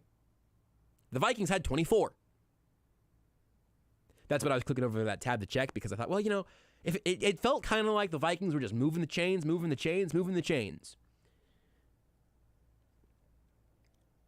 But in the bend but don't break sort of philosophy that can, of course, be extremely frustrating and a little bit reductive, turnovers are unpredictable. The Chiefs got one on the first play of the game and then didn't get another one. They also didn't give up the football. But the Vikings converted 24 first downs, 15 of them passing, 5 of them from penalties. They were 4 of 5 on fourth down. But much like defenses have been playing the Chiefs differently the last couple of years, When you say, hey, dink and dunk us and we're going to just keep everything in front of us, that's not exactly what the Chiefs are doing here schematically, but hear me out. Dink and dunk in front of us, take your shots, go ahead, just chip away, and then let's see where we're at in the red zone. The logic of that is we're going to make you make more plays, so you're more likely to have a bad one. A turnover, we get you to 3rd and 6. Well, these 6 yards are really important unless you get like 5 and then go for it because you're allowed to do that. But ultimately, I really think that's what it was yesterday. Vikings moved the ball pretty well, but the Chiefs' defense did all of that to a T of, no, we're going to continue to tackle you right after the catch. We're going to make every yard of this difficult. We're not going to give up big chunk plays. And then if the field gets condensed, if you get down to the red zone, we'll meet you down there, where the defense has another friend called the back of the end zone, which was like really important in that Jags game. I'm still really excited about this Chiefs defense. I am prepared to be more unreasonably excited about it after they hopefully make the Broncos look foolish on Thursday Night Football. And then Charles Minahu comes back. You get a good test, but I'm just really, really, really excited to see what he looks like in this defense. We'll take a break here in the zone. Joshua Brisco and Dylan Michaels. I cracked open the phone lines. If you want to call in and sound off, you can do that, 913-381-0810. Otherwise, we'll keep hanging out here. We'll talk to Field Yates of ESPN coming up at noon. Mick Schaefer of KSHB 41 will be here at 1. Somewhere between Field and Mick, we're hoping to hear from Chiefs coordinators. A little bit of a weird week all week long because the Chiefs and Broncos play on Thursday, like I just mentioned. So everything gets moved up. Today is Thursday, Monday for the Chiefs. It's a Monday for us, though, and a victory one at that.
This might be some real whiplash to old, almost entirely sports listeners, but the Drake just gave me some incredible news about Animal Crossing Legos.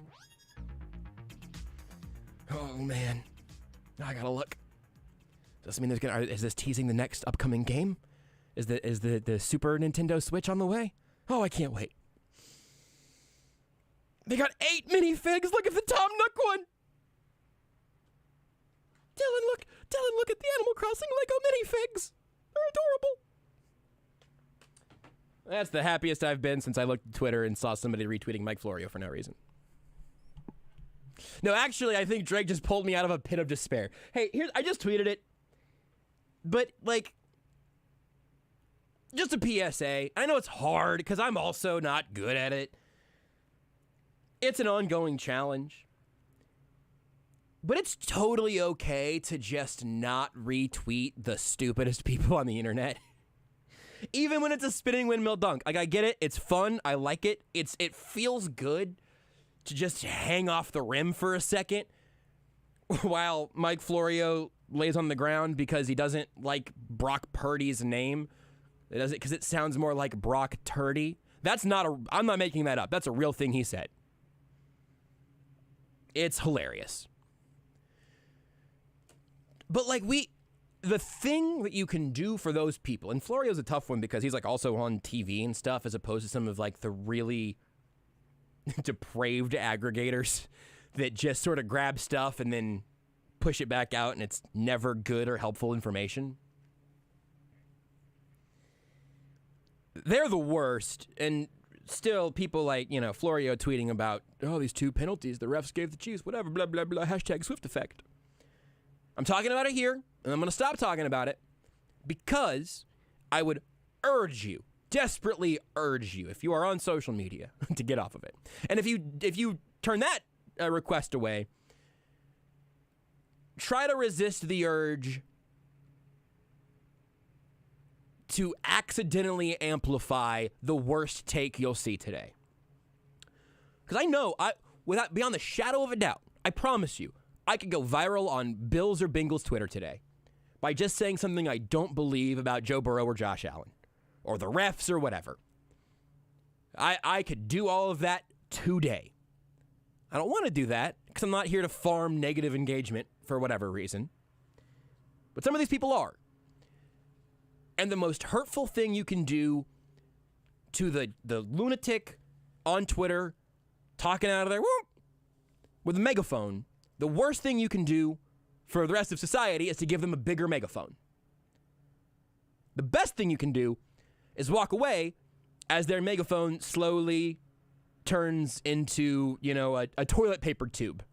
And now they look like a fool again. It's tough. I'm not perfect at it. Sometimes it takes so bad you want to go ahead and let everybody know that it's a bad take. And sometimes if I really got to do it, sometimes I'll screenshot a tweet and then tweet it out so it's not directly giving them the amplification they're looking for. But even that's still a bit of a half measure. Just something to think about if you, much like I am, are perpetually upset with the state of sports, social media, and the type of stuff that rises to the top. Just a humble suggestion. If you want to call in, we'll take some calls for the next few minutes, 913-381-0810, which Jerry has done. Jerry, what's on your mind? Oh, I was just sitting here thinking about the Chiefs and everything. I got 2 or 3 things I'd like to say, but starting out, the Patrick Mahomes thing, it's the play that almost was. Do you remember when Minnesota had 1 timeout left and they were Patrick and them guys were going to do trying to draw him offside, yeah. And then Patrick walked off with 5 seconds left? Yep. He just did that little tweak or twerk like he was getting ready to get up on the line, like they were going to do a quick snap. Before they took the timeout, I was like, oh, go for it. Once they took the timeout, I'm like, oh, kick it. I'd rather watch them. I trust the defense on that one. Yeah.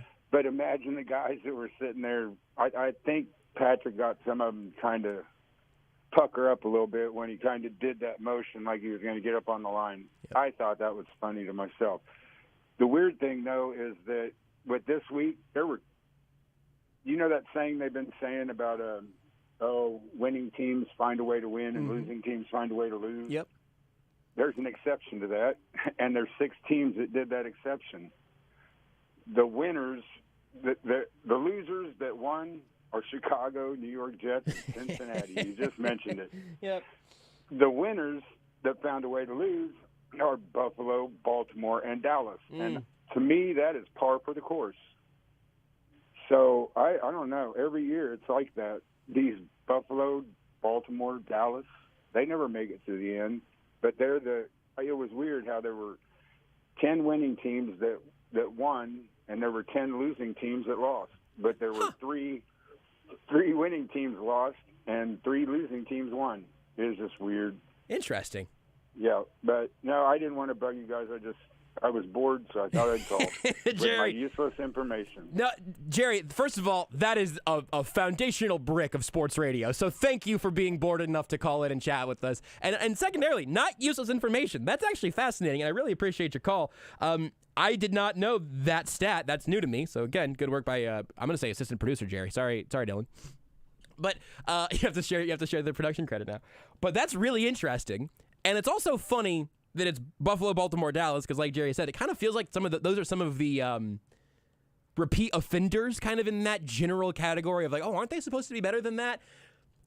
But man, it is a great, I just thought you were going in the route of talking about the Chiefs with it, Jerry. I didn't realize it was even going to be as factual as the results yesterday in terms of winning records and losing records, because the Chiefs, for the frustrating games that happen every once in a while, the Colts games and stuff like that, they're really good at being a winning team who keeps winning, who wins games that are tough, who wins games without a healthy Travis Kelce or without the best game from their defense or whatever it may be. That is a real skill and a real trait in the NFL that the Chiefs seem to be excellent at. I'm so glad you mentioned the timeout trick play, because I'm so with you. I wanted them to snap that football. Not just situationally, which I still did. I wish they would have gone for it, period. I understand why you kick it there and where the game's at, and it would have mathematically and analytically leaned to go for it there. It would have made sense, and just sort of like vibes-wise, coaching-wise, whatever, I would have liked to see them go for it. I'd like to see the Chiefs be a team that does play with 4 downs and knows that they've got the best quarterback in football to entrust to have one successful play. But I just wanted them to snap that football on that play in particular, because it relatively early on went from okay, they're going to go for it, to they're trying to go offsides, to oh, this is new, are they going to go for it, to no, they're just trying to get him to jump offsides. But in those little moments of, hey, we got this Kadarius Toney kind of wildcat thing going on, I wouldn't mind seeing Isaiah Pacheco do that. It was a really interesting sequence, and I wonder, as the Chiefs have tinkered with that more early in this season, I would be willing to bet a small amount of cash that we will see a high leverage version of one of those types of plays later in the year too. I don't think we've seen the final form of it, if you will. I don't think we've seen the Chiefs' best version of the Toney, Wildcat, Mahomes split out, whatever. Like at this point, I would probably bet on Mahomes catching the pass at some point this year, because it feels like that could be the direction they're heading in. But even if it is just like a little extra trickeration, a little something else for the defense to have to think about, either way, they just showed the replay of Kelce going down on the turf again. Man, it stinks. I know it's not bad now, and I still deeply hate it. Don't want to watch that anymore. I like the new wrinkle in the offense that you can unlock when you have a guy with the speed and quickness of a Kadarius Toney and a guy with the power and violence of Isaiah Pacheco. There are some things that they should still just be willing to quarterback sneak it at some point. But a new way to test the boundaries of what this offense can be, I think, is a really fun thing. Next up, we'll go to Devin, who is driving back to Kansas City from Minnesota right now. Devin, is that true? That is true. Thank you for taking the call. Yeah, I just wanted to visit real quickly about the state of affairs in Minnesota. We're awfully fortunate at Arrowhead. Yesterday, before the game, the atmosphere was somewhere between a library and a church service. It was dead quiet, extremely calm. we're just so fortunate with what we've got at Arrowhead. Thank you again for taking my call. Devin, I appreciate it. Thanks for the call on the way back, which is the fact that you said all that is crazy because we've all seen how loud that stadium can be. I think, Devin, that is a testament to the amount of people wearing red up there yesterday. Our friend Seth Kaiser was up there. He lives in Minnesota, but still a bit of a hike because he's in, far from the city, Minnesota, still somehow. That's a big state. I loved seeing, and Mahomes and Reed both talked about that after the game as well, seeing how much of that stadium was red to where once you have evened out the audience, your louds are not as loud. Your skull claps are not as overwhelming and violent and in sync as they usually are. That, again, I think is just because somehow, for a really good, rabid Vikings fan base, Chiefs fans wormed your way up in there. And Lions fans made a little bit of a dent at Arrowhead, I suppose. But, man, that was very, very cool to see that much red with the smattering of purple. Next up here, we got Kyle. Kyle, you're in the zone. What's up, man? Hey, Josh. Hey, I meant to ask you this yesterday when I was on the air with you, Mm-hmm. and I want to know your answer to this and your opinion. Why are we running it with Clyde Edwards-Helaire instead of Isaiah Pacheco? Are we trying to trade Clyde Edwards-Helaire? Are we trying to get him more looks? Because I think he's averaging 2 yards a carry. His carries have just dropped. I mean, I had his back last year because he looked promising, but now he's not as good as he is. What's your thing on that? Let's stop the air. Kyle, I appreciate you as always, brother. Thanks for the call. Let me get you the snap counts because I was surprised. I'm so glad you brought them up because I was surprised by the snap counts. The snap line for Pacheco, for Clyde Edwards-Helaire yesterday was 3 carries for 4 yards, with a long of 2. And at this point, he's your third choice in pass protection because McKinnon's great at it, and Pacheco has really taken some strides there. And the spots where Clyde had been really useful is kind of, moving in the flow of the offense and kind of squirting open somewhere downfield where maybe Mahomes wasn't expecting him to be. I think, I'd have not really looked into all of this enough to be able to say it definitively, so take it with a grain of salt. I imagine that the injuries have stacked up a little bit. He was never the fastest, most explosive runner. I wonder right now if that's even lessened by just how many injuries he's dealt with. But still, okay, all right, so he's been banged up and he's no good anymore. Why are you playing him so much? It's a fair question, Kyle. When you see him get 3 carries for a team that only had 21 carries on the day, 16 to Pacheco, 1 to McKinnon, 1 to Tony. That was the Wildcat snap, I believe. So why is Clyde out there? Why is he out there so much? Clyde Edwards-Helaire played 9 snaps yesterday.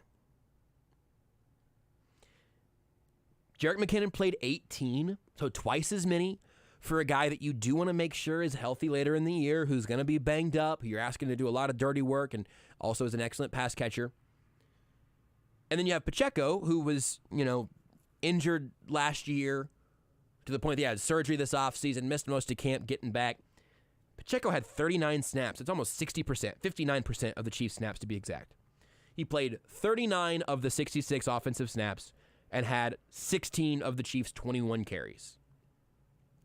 So what I really think it is right now is, one, pretty reasonable. Clyde is this team's 3rd running back. That's what he should be right now. And you might say, hey, are you sure? Well, I saw Michael P. Ryan look pretty good in the preseason, or I saw Deneric Prince got a lot of hype in training camp. Those guys are both still on the practice squad. They're still there.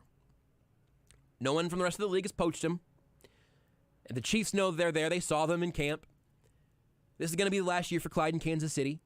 And I don't know where he'll catch on next. It's going to be tough to be coming off this season as it's currently unfolding. It's going to be tough to leave this year and go land somewhere else on anything other than a real cheap deal. He's a first-round pick, so he got paid well through his rookie contract and everything, which is good. But, I mean, we've seen his moments.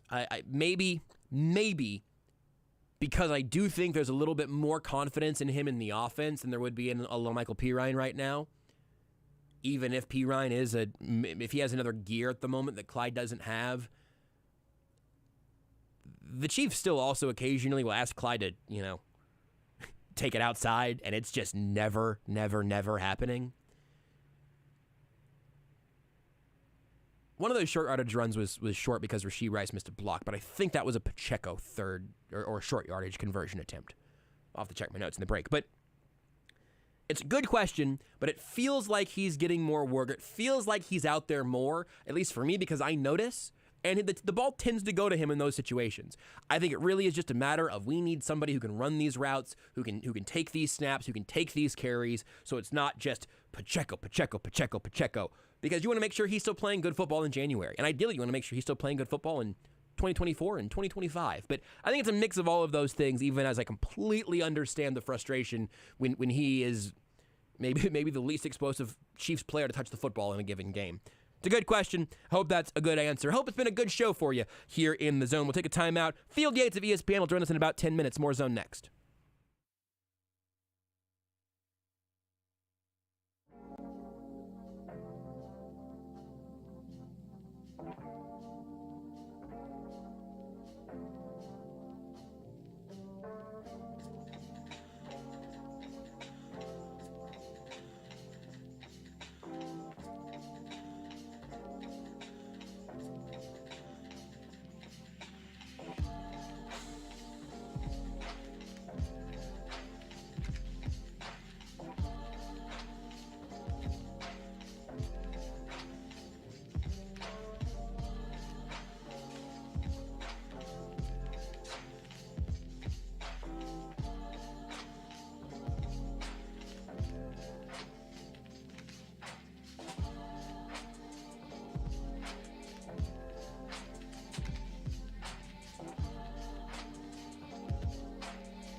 Hey, if you need a lunch spot, I got a good suggestion for you. How about Johnny's Tavern? Because the Metro's premier sports bar, they're discounting their 18-inch New York-style specialty pizzas for every Kansas City game. The discount?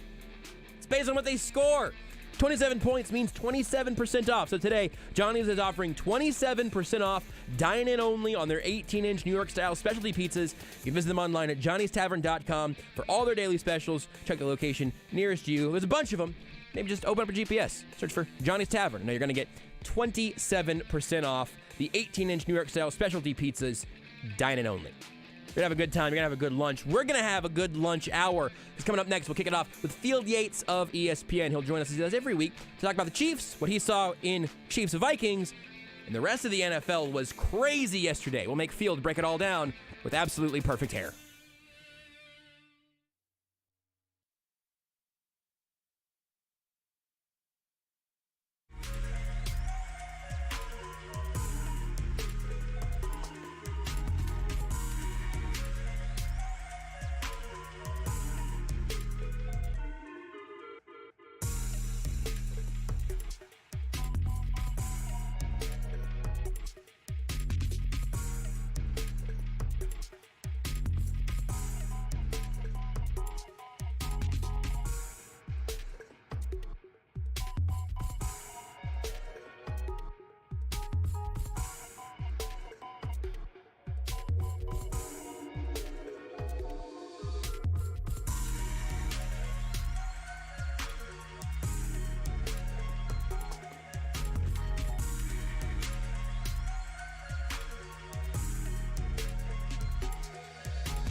More free time, free delivery, and better value. Go to GuaranteedFoods.com.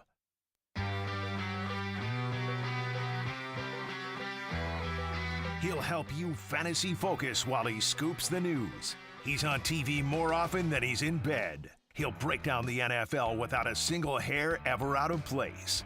It's Field Yates of ESPN. Now in the zone with Jason Anderson on Sports Radio 810 WHB. Indeed it is. Field Yates of ESPN. It is not Jason Anderson. He's out sick today. I'm Joshua Brisco with you for the show today. Dylan Michaels on the other side of the glass. But again, the real draw right now is the man himself, Field Yates, joining us now in the zone. Field, I don't know what's going on in the NFL. I never really do, but I don't now either.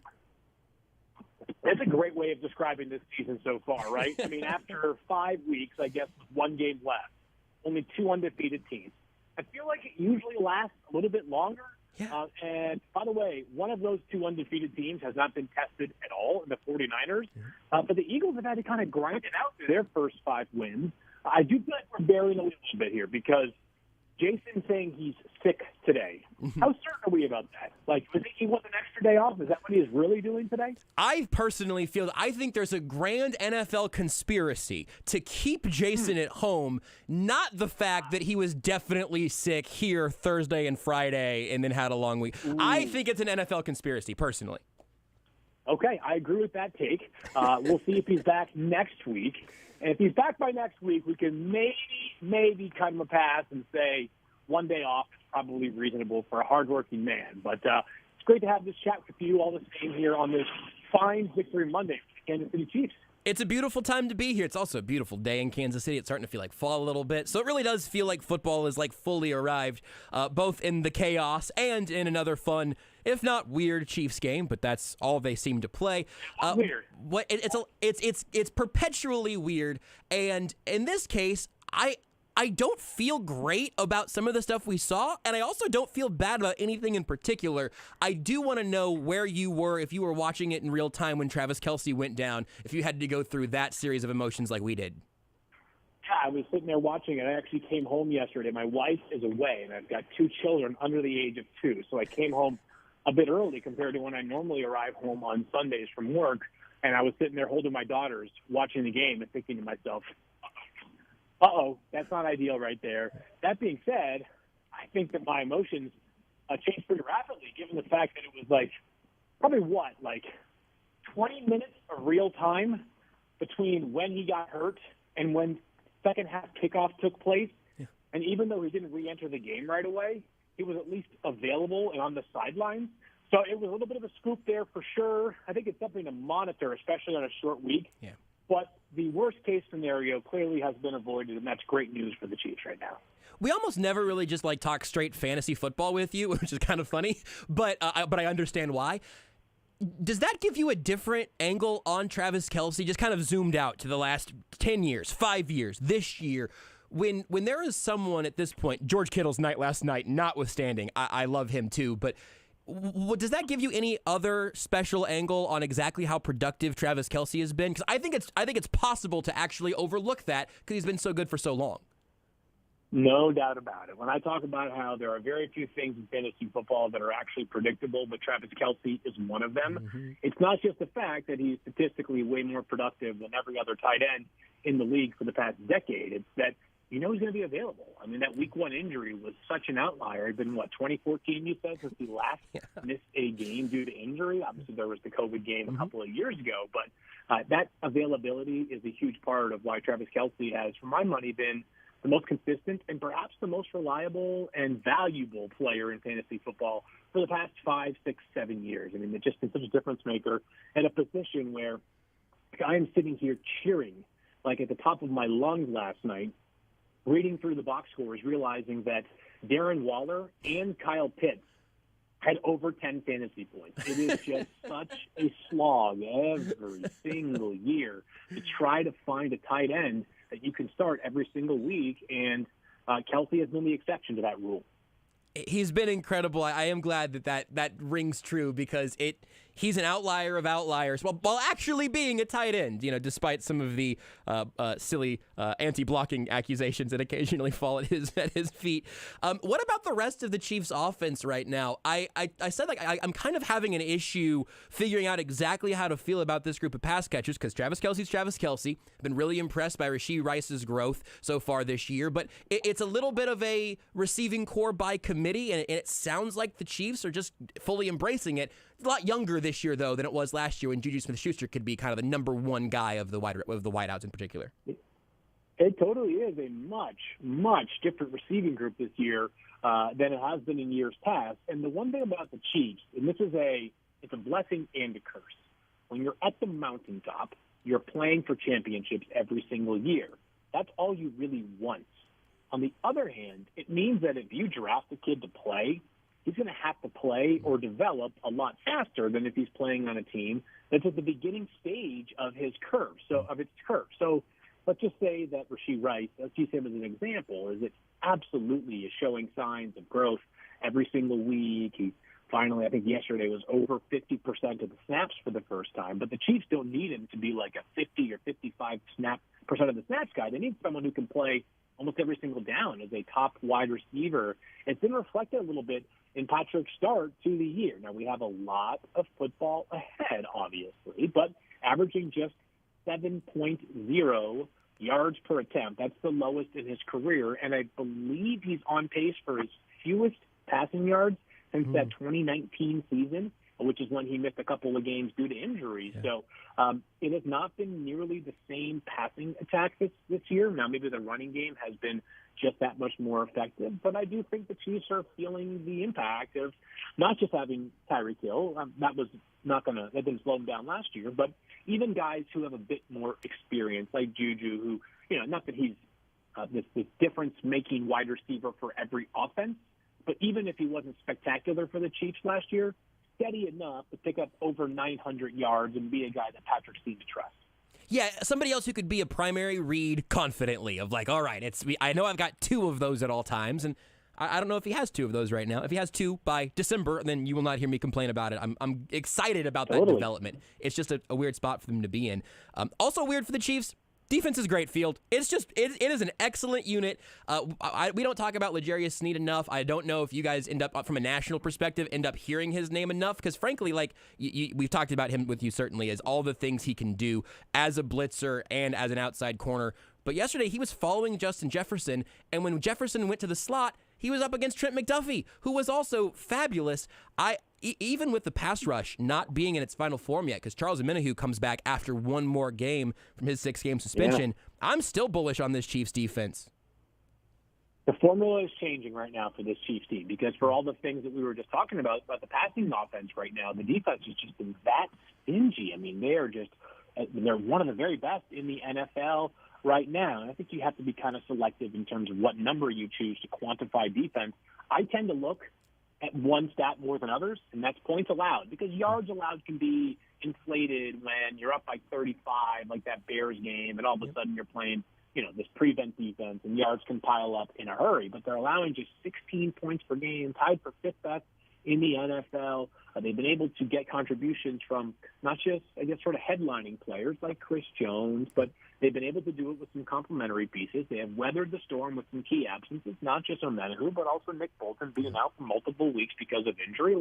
Those kind of things should not be overlooked from this Chiefs defense. They kind of steadily sort of chipped away in the draft at building a really, really capable defense. And, man, they really have hit on some cornerbacks lately, because L'Jarius Sneed, he's following the Travarius Ward path right now, right? Yep, absolutely. Guy is playing himself into a massive payday if he reaches free agency. And as we know in the NFL right now, there are not enough good cornerbacks. So Sneed's going to be a very, very rich man right now. And when you're doing that in the, fourth round for L'Jarius? Yep, fourth round. That's just a hard thing to do in general. So a fourth-round pick turning into a guy that I think probably was going to end up making $12, $15 million a season before you realize it, it's pretty darn impressive right there. Super impressive, and it's just been so much fun. All those young corners, like you mentioned, just seems like Steve Spagnuolo and this defensive coaching staff are maximizing guys left and right. It's really incredible. Talking to Field Yates of ESPN now. Help me with the rest of the AFC. We got the Chiefs and the Dolphins still at 4-1, but obviously they fall to Buffalo.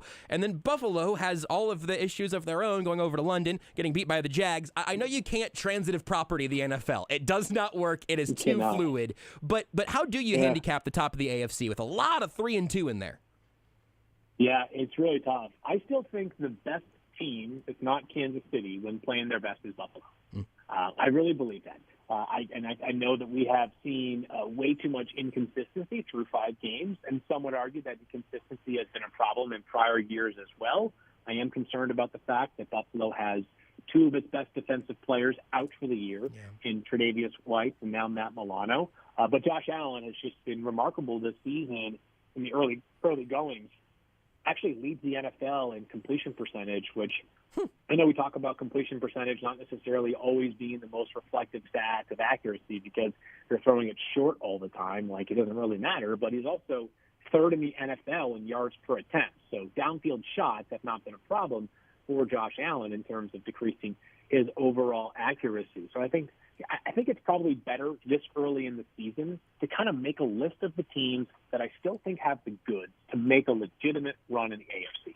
Buffalo, Miami, Baltimore, Cincinnati, obviously the Chiefs, and I'll give an ounce of credit to the Chargers. They make me nervous in a lot of ways, but they would be sort of that 16 that maybe if a bunch of things go right can hang tough in the AFC. I know the Jaguars probably are saying to themselves, why are we not included on that short list? And maybe there's a more credible case for the Jaguars, but man, it's just surprising that team, I just feel like the offense in Jacksonville has been way less consistent than you would expect for a team whose top three receivers are all good tight ends, quarterback who has been billed as a prodigal son. As you saw in that game against Kansas City, though, they couldn't get anything going offensively. So I still need to see a little bit more from Jacksonville before I fully buy in.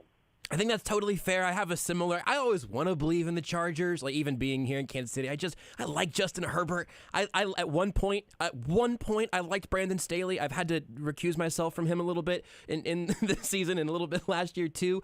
But I'm glad you mentioned the Bengals. God. It's tough, man. It's tough. Just let Justin Herbert be great.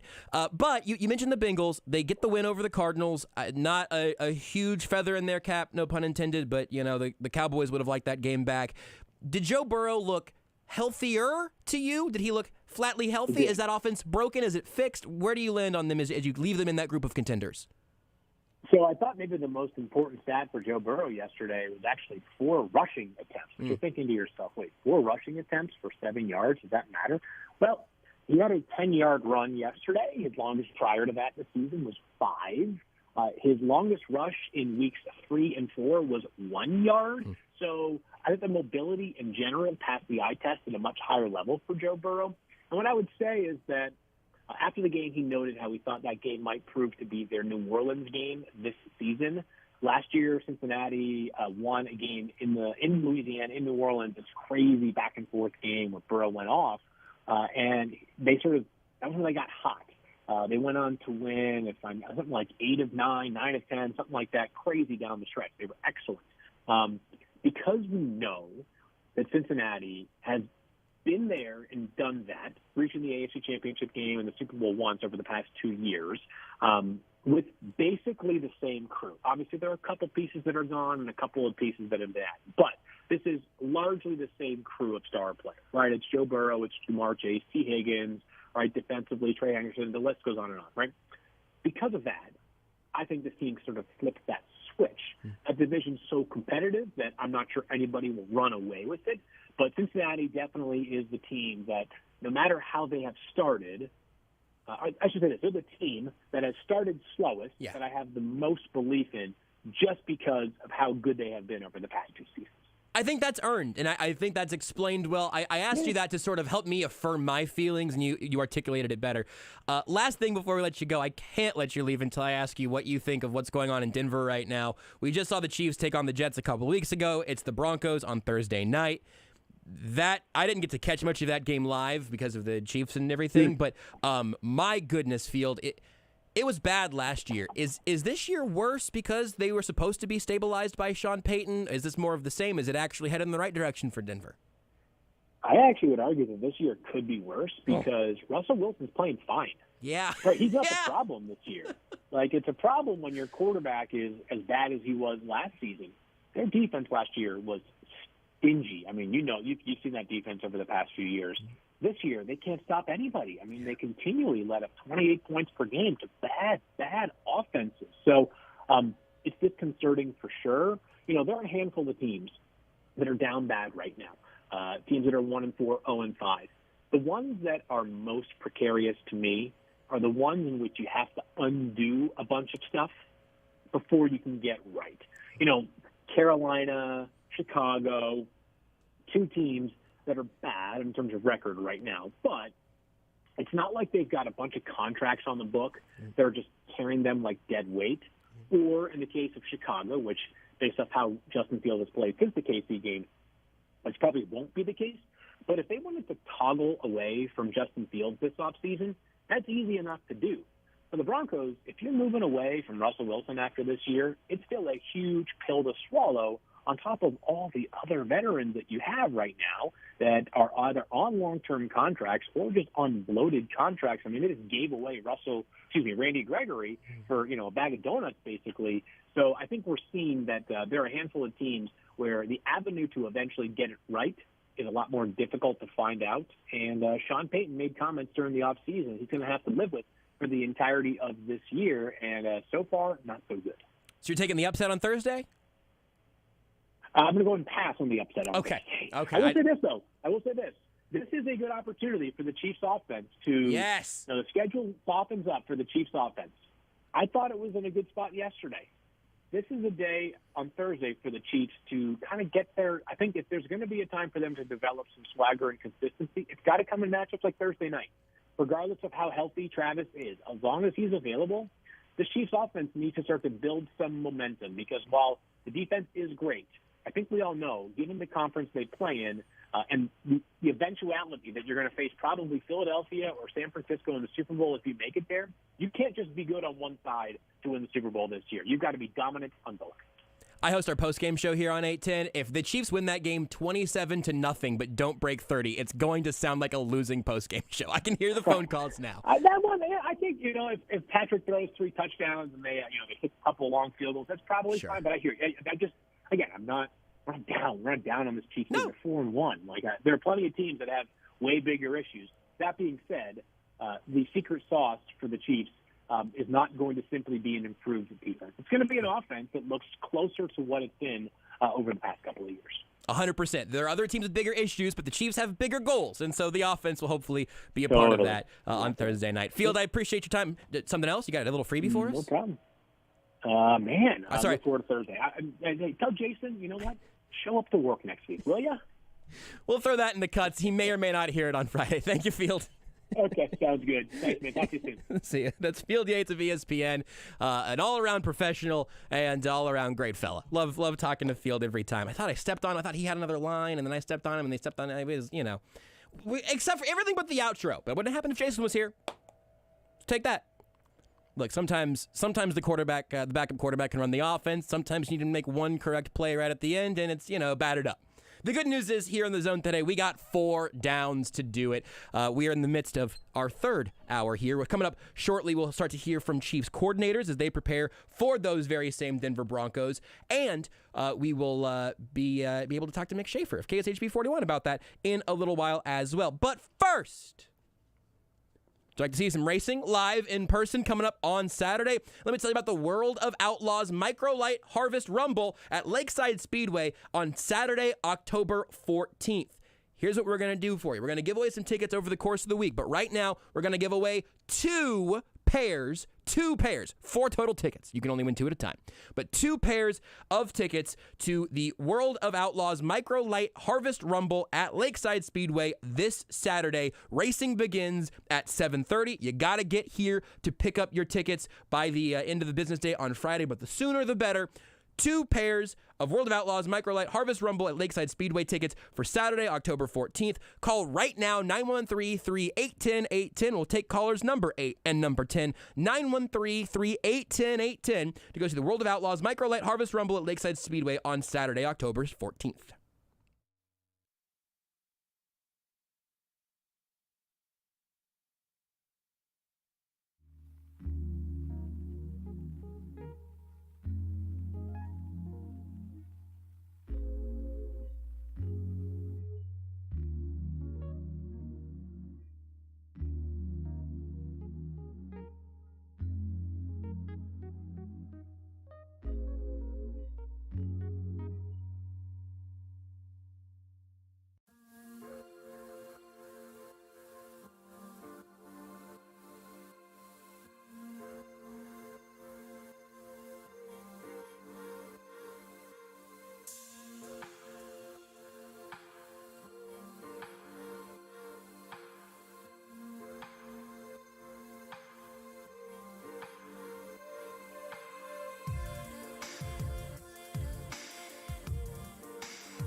If you're listening live, and if not, Dylan, maybe this one just stays in the podcast feed. I don't know. If you're listening live right now, you may have heard during the live read as I was telling you about the wonderful folks and wonderful product at Greenlight Dispensary, which I have to do most days. Makes me very happy to do it. But I had an extra audience member that joined the show briefly in the meantime. So I have had the door open all day. It's just a beautiful day outside. And I think maybe a little yellow jacket. I'm not sure. It certainly wasn't a bumblebee, but it was white and black stripes. I got stung by a wasp twice on the same hand, the same time, like the same day, doing yard work a little while ago. And so I'm really just trying to avoid these little stingers. So what happened is Dylan was taking the phone calls because we had just given away some tickets, and Dylan was doing all of that. And the Drake is cutting up some audio for us. We'll bring you Spags audio here in just a second. And then Drake came in after the break, or after he had gotten that done. Dylan was on the phone, and I had taken a paper bowl that was in the studio, mercifully, and used it to trap the bug up against the window here. But I've trapped a bug with a stinger, and so the next move is vital. I know that much. So I was just trying to stretch over to the to the desk, which is about an arm's length and a half away from where my papers were to the window.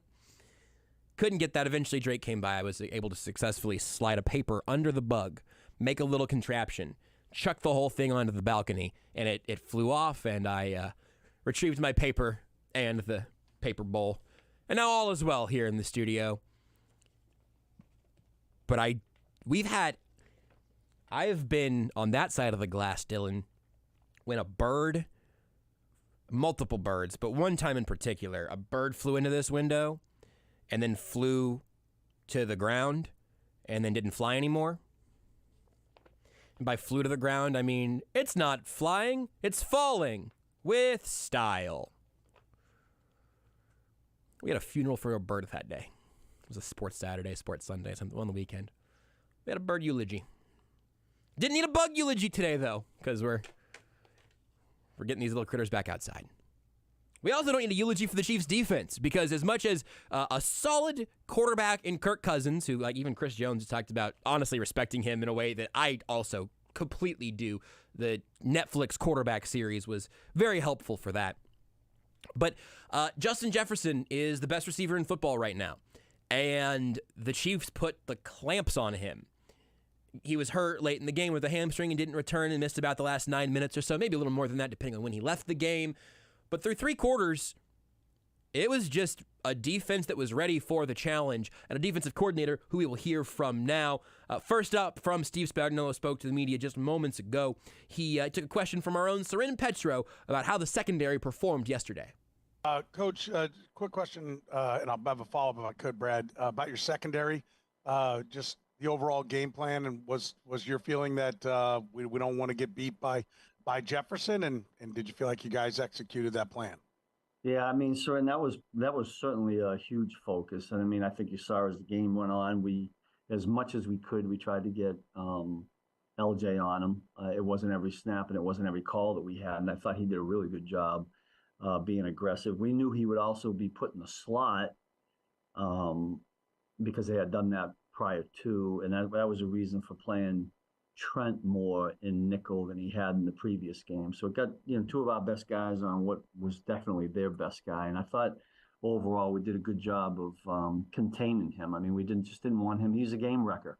We said at the beginning of the week, and we just didn't want him to wreck that game. And then, listen, I think I know the rule. You can't take your helmet off. And if you do, it's a personal foul. He obviously took his off. It looked like the ref said, put it back on. How do you understand? I mean, listen, I know it's in the heat of the moment. I know those are things that you talk about probably at camp and here and there. But what is your understanding of what that rule is and how it's supposed to be applied? I'll be honest with you, Sven. I did not see it. I didn't see it happen. I wasn't even aware of it until somebody told me after the game. I mean, listen, I don't know how the penalty reads, but apparently you can't take your helmet off. And I don't know enough about the putting it back on, or should it be called or shouldn't be called. I'm glad they didn't. But I'm not really 100% sure on how, they'd officially. I did not see it. Like, I didn't see how he pulled it off, or didn't. I assume he did. But I wouldn't be able to comment on what I thought it should have been. I meant to mention this earlier, and just in the mix of everything else going on yesterday. I said this on the post-game show, I guess, but for a new audience here. As long as I'm like playing the game of, hey, I know refs are bad at a bunch of things, it's just a hard job, whatever, and then some rules that get interpreted different ways, what I'd prefer and all of that. The first thing here is by the letter of the law, what L'Jarius Sneed did was a penalty there. It should have been 15 yards against the Chiefs. They would have moved the ball back 15 yards, but it still would have been the Chiefs' ball because he took his helmet off after the play. The play was over. It was 4th down. The ball had changed possessions because in the execution of it all, there was never a flag, right? There was never a flag for the PI that got picked up. So 4th down happens. Chiefs ball. Sneed takes his helmet off to protest a call that ended up getting picked up. Again, he should not have done it. But it would have still been the Chiefs' ball after that. And look, when a referee, this is not me, not understanding the rule, but when a referee has a chance to de-escalate as opposed to throwing a flag, I would prefer that. Because that happens all the time. You get, the little shove that could be another shove, and that shove might have been enough. Was that a punch? I don't know. You want the rules to be enforced fairly, of course. But that rule being more of like a matter of making sure that you got a control in the game and everything, which L'Jarius Sneed was in no danger of. He wasn't going to go swinging at Mason Rudolph or anything. Is that who it was? I think it was. I don't mind the refs playing that like a human being, but I also understand that letter of the law and all that still wouldn't have changed it. It was the Chiefs' ball there, which would have obviously been an even bigger deal if that would have changed possessions, but it would not have. Next, we have Spags talking about a guy who's been doing a lot in this defense. No Nick Bolton again last week, and honestly, yesterday, that is. And honestly, at least in my estimation, it did not cost the Chiefs because Drew Tranquill was there, and it sounds like Spags is a big fan of their new linebacker. Yeah, well, we certainly got a real great replacement for Nick, didn't we? I mean, we didn't skip a beat. We didn't change things. That's a credit to Drew and how he operates. Going back to the tight end, I would add in there that our defensive ends helped us out a little bit, too. We talked all week long about what we call possibly chucking tight ends as they came off. And I thought Mike Dana did it a couple times. I know George did. So they helped in defending the tight end. But, yeah, I'd give credit to the linebackers and what they did. Leo had that missed tackle early, but other than that, he played really pretty good for the limited snaps he had. And I thought you're right about Drew. Willie ran around a little bit and did some good things for us. All those linebackers helped us out. I wish I'd gotten Jack in a little bit more. The game just didn't dictate it that way. But he was that tight end was a challenge, and I thought our guys overall did a pretty good job with it. They did a great job with it. And look, Willie Gay did more than run around a little bit. He ran around a little bit and hit a little bit. Drew Tranquill, it's good to hear that from Spags because I know he loves Nick Bolton for the way that he processes things and then continues the communication in that defense. That's huge. But eventually those contract discussions are going to come around, and I don't know where the Chiefs will draw the line on Bolton because you want Spags to have the necessary pieces to run his defense, but you also don't want to pay a Mike linebacker a ton of money. There's a sweet spot in there. I'm not saying that Nick Bolton's a scrub that shouldn't get a contract extension. Oh, God, that's going to get cut. Or don't. Oh, don't, Dylan. It's fine. Oh, he marked it. I'm not saying that. But I do want to make sure that the Chiefs end up having a good way to evaluate their pieces. And also, I hope that they do end up getting Drew Tranquill back on a nice little vet deal because he's been absolutely fabulous. Also interesting on the little tight end chucks from the defensive ends, helping in coverage there. I thought that was a good note. I remember seeing Karlaftis do that at least once on like a replay that I was like, that was interesting and violent, which is sort of Karlaftis' MO most of the time, it seems. Next up, Spags, talking about the guy we've been talking about plenty here, L'Jarius Sneed, the big day he had. Yeah, listen, that's been our MO here. Travarius Ward would do it for us. Rashad Breeland, we had Breeland and LJ just kind of fit right in that same mold. We believe in that philosophically to be a press coverage team. And LJ does it as good as anybody. And the thing about LJ is he loves a challenge. He wants to go against their very best. That's why we do it. And the more, listen, when you have a guy like that you have the confidence you can put him on their best guy, I think the other 10 guys rally around it. If they see it, they saw it 2 weeks ago when he was on the number 17 from the Jets. and how it helped us, play good defense in that game. And I think the same thing happened yesterday. We would have liked to have a few less points on the board there, but I thought overall LJ did a really good job. And he'll probably admit to you that he got a little overzealous on the one play, but on all that might help us going forward. So I'm okay with that. Just fun to hear Spags talk about Snead and some of the other corners that have done some of the just great press man work. And I think originally they might have been talking about following receivers because Ward did it a little bit, and I guess Breeland could have done it some. I loved Bashad Breeland. That was he had an incredible little chunk in Kansas City. But we just talked about that with Field Yates last segment. L'Jarius Sneed's going to make a lot of money off of that, and I don't know. Right now, I would bet against it being in Kansas City. I would bet on it being a big paycheck somewhere else because I think they're planning on paying Trent McDuffie. But would it totally shock you if it got to the last year his rookie deal and some dude they drafted this offseason ends up being like, well, they let Charvarius Ward walk and then they let L'Jarius Sneed walk, and so we thought they're going to pay Trent McDuffie, but now they've got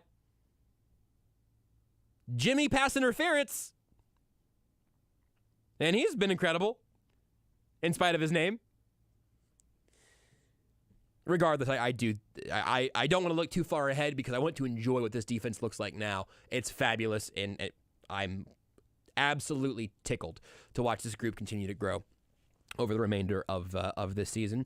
Also, we've mentioned a bunch of the safeties having some big plays. Justin Reed and Brian Cook collaborating on that fumble force on the first offensive play of the day for the Vikings. Incredible. But Steve Spagnuolo here talks about the other safety who's been getting a lot of work and playing good football, Mike Edwards. I'm really glad you brought Mike up. He's really, we've given him a little bit more playing time. If you've noticed, he went in, I think, second and third series, and he's earned that. He's got a really good feel for the game. I mean, he'd tell you he'd like to have made that catch over there on the sideline. He kind of had it in his hand because he is a ball hawk. I mean, he goes after football. He had interceptions when he was down there in Tampa Bay playing. And I thought he did some really nice things for us in the red zone. Dave and I were talking about that this morning. I mean, he deserves to be out there. We got him in certain packages. Maybe we'll get him in a couple others. But really, really glad that we got Mike. Guys like Mike and Drew coming in here and adding to the guys we had has been really, really important.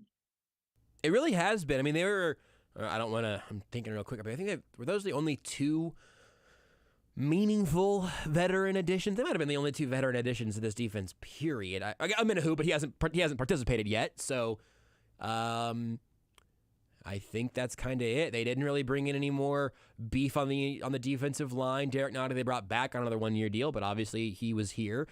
Drew Tranquill and Mike Edwards, kind of the I almost said big swings.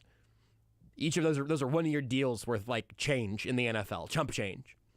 And they've both been really impactful, which is, again, it's partially scouting and it's partially having the right eye for your pieces that you want to add, and it's partially getting guys who are going to be good fits in what you're currently doing, because this defense now, this isn't a defense that's building from scratch. Last year was a little bit building from scratch. Chris Jones is still there, but so many new parts getting folded in over the last couple of years. At this point, it's like, hey, let's find these pieces that can keep the machine running. And Tranquill and Edwards have been great for that. And so it's also, to me, a matter of coaching. Charvarius Ward has still been good in San Francisco. I don't think if L'Jarius Sneed ends up somewhere else, I certainly don't think he's going to fall off a cliff or anything. Cornerback's really volatile, so you always have like the concern of just consistency year over year. I don't think these are scheme system corners. I think these are corners that are so quickly developing into some of the best versions of themselves on this Chiefs defense. He mentioned Dave Merritt there. Between Dave Merritt and Spags, this, like, if you're an undrafted free agent corner, who cares how far down the depth chart you're going to be? If you could get here, you're eventually going to get a chance to play because they keep letting their best ones walk, and you're going to be developed into the best version of yourself. Najee Johnson was going to play this year.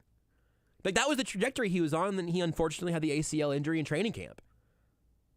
I believe inside on the turf, actually, which is unfortunate giving the... Swifties might end turf. I'll save that for Learn Funniest Best. But it really is an incredible thing that this coaching staff has pulled off, both in fits and in player development. It's really tremendous. One of the other tremendous things, though, is that Chris Jones, in what wasn't a takeover game from him yesterday, just merely another excellent game because he gets a sack every game that he plays in this year, because that's just literally how it goes. Yeah, that's kind of nice. I mean, I'll be okay if Chris started getting multiple sack games. That would be even better. But he had that, and I think he had 3 quarterback hits, so he's always applying pressure. And I will say this: I do think that Minnesota offensive line actually did a fairly good job. Overall, I thought we would kind of be able to get inside a little bit more. And Chris, we moved around a little bit, but all in all, I thought our guys did a decent job. And Chris, when he can finish, I think there was one other opportunity in there. We had a chance to finish with a sack, and it kind of slipped off, or I think Cousins got the ball away. But yeah, I'm waiting for the multiple sack game, Pete. We'll try to get off the 1 per game average and get to the multiple. Great defensive coordinators are always greedy. Come on, he's a blitzer. Spags isn't going to be happy with merely 1 sack a game. It really is incredible. And I think he's right. I think Minnesota did a pretty solid job across the board there. And I think we talked about would have been happy to see a little more production from the pass rush. Certainly, blitzing notwithstanding, but that's going to change with Minahu, and that rotation will hopefully get a little bit deeper when he rejoins the team. One more game without him, and then he'll return after that. Last thing from Spags, talking about the recent quality of opponents the Chiefs defense has gone up against. Yeah, I'm hoping that it builds some confidence and chemistry. A week ago, prior to the Minnesota game, I had just taken a quick advance where I read somewhere where, in the next 5 weeks, we were playing really good quarterbacks, guys that were rated in the top 5, and Kirk Cousins certainly is one of them. We're getting ready to play another one. So if we can build on having a little bit of success last week, I think that'll help us going into this one in a short week. And yet, having said all that, I do believe that we could have played better. I think the penalties hurt us a little bit. There were some mental errors in there that I think we can clean up. I think we can be a better unit as a group than we were yesterday. I'm glad that, holding them to 20 points was enough.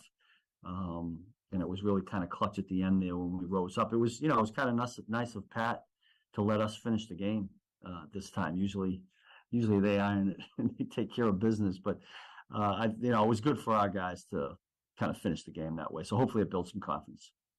It's funny, obviously. Most recently, Mahomes finished the game by sliding so they could kneel it out. Do you think Miami knows they're allowed to do that? Anyway, Mahomes slides it out. They knee it out. And this time needed a little defensive stand down there, and they were able to get that done. He's right, though. I think you take – look, man, you got the Chiefs offense, even a Chiefs offense that isn't as easygoing as it's been in the past. You would take a 20-point game from the opposing team every single week. Maybe not this week. The Broncos on Thursday at Arrowhead, maybe not this week. But you would certainly hope that's always enough, because 3 touchdowns from your offense is all it takes.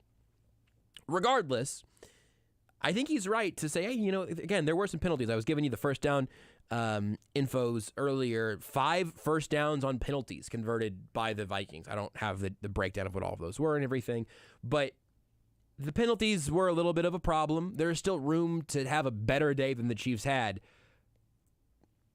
But Madison gets 8 carries for 26 yards and leads the team on the ground. Justin Jefferson is largely disappearing in this game. And Jordan Addison was very, very good. But if your leading receivers, 6 catches, 64 yards, and a touchdown, and it's not one of those total by committee games, then yeah, I'll take that every single time. So maybe there is still room to improve. In fact, there always is. But I'll absolutely take that effort from Steve Spagnuolo's defense. We'll take a break. When we come back, we may be able to hear from Matt Nagy here or there. We may be able to just break down a few more things from Chiefs-Vikings. Again, I've realized that we've glossed over the college action from the weekend. We typically do that because, look, you break it into thirds. Maybe there's a quarter that's not interested. And it's hard to make everybody on the college side happy. I don't think that'll be a tough thing to accomplish when Oklahoma State Pistol Pete himself, Mick Schaefer, gets here at 1 o'clock. I imagine we can take our bets right now. Dylan, I'm going to set the over-under I'm going to set the over-under at 2.5 Pistol Pete logos. I'll take the under. I think Mick comes. I think it's going to be a hat, a shirt, and a jacket. It's cool enough that it layers here. I'm sure he's got some bright orange shorts. I think it's going to look like a neon orange highlighter took over the studio in about 10 minutes when Mick Schaefer gets here. We'll take a break in the Zone. Joshua Brisco and Dylan Michaels with you today. More Zone next.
Not going to have time to hear from Matt Nagy right now. We may be able to do a little bit of that with Mick. More likely, more importantly, frankly, I'm sure the program will be able to bring you a bunch of the highlights from pressers today when they take over at 2 o'clock. But they're still an hour away from being able to do that.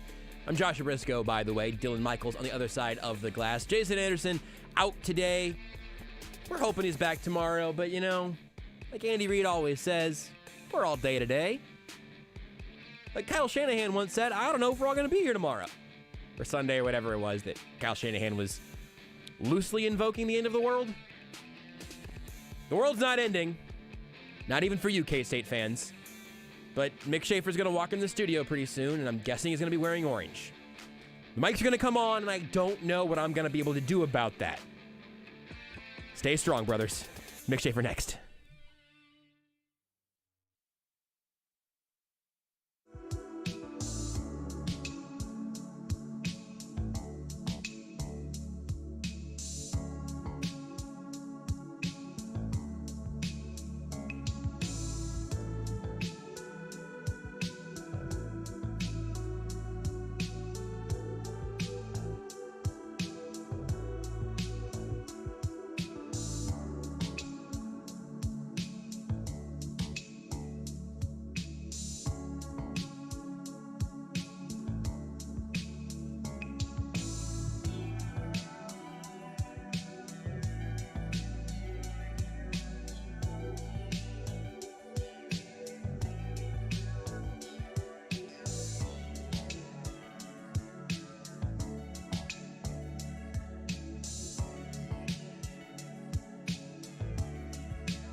free time, free delivery, and better value.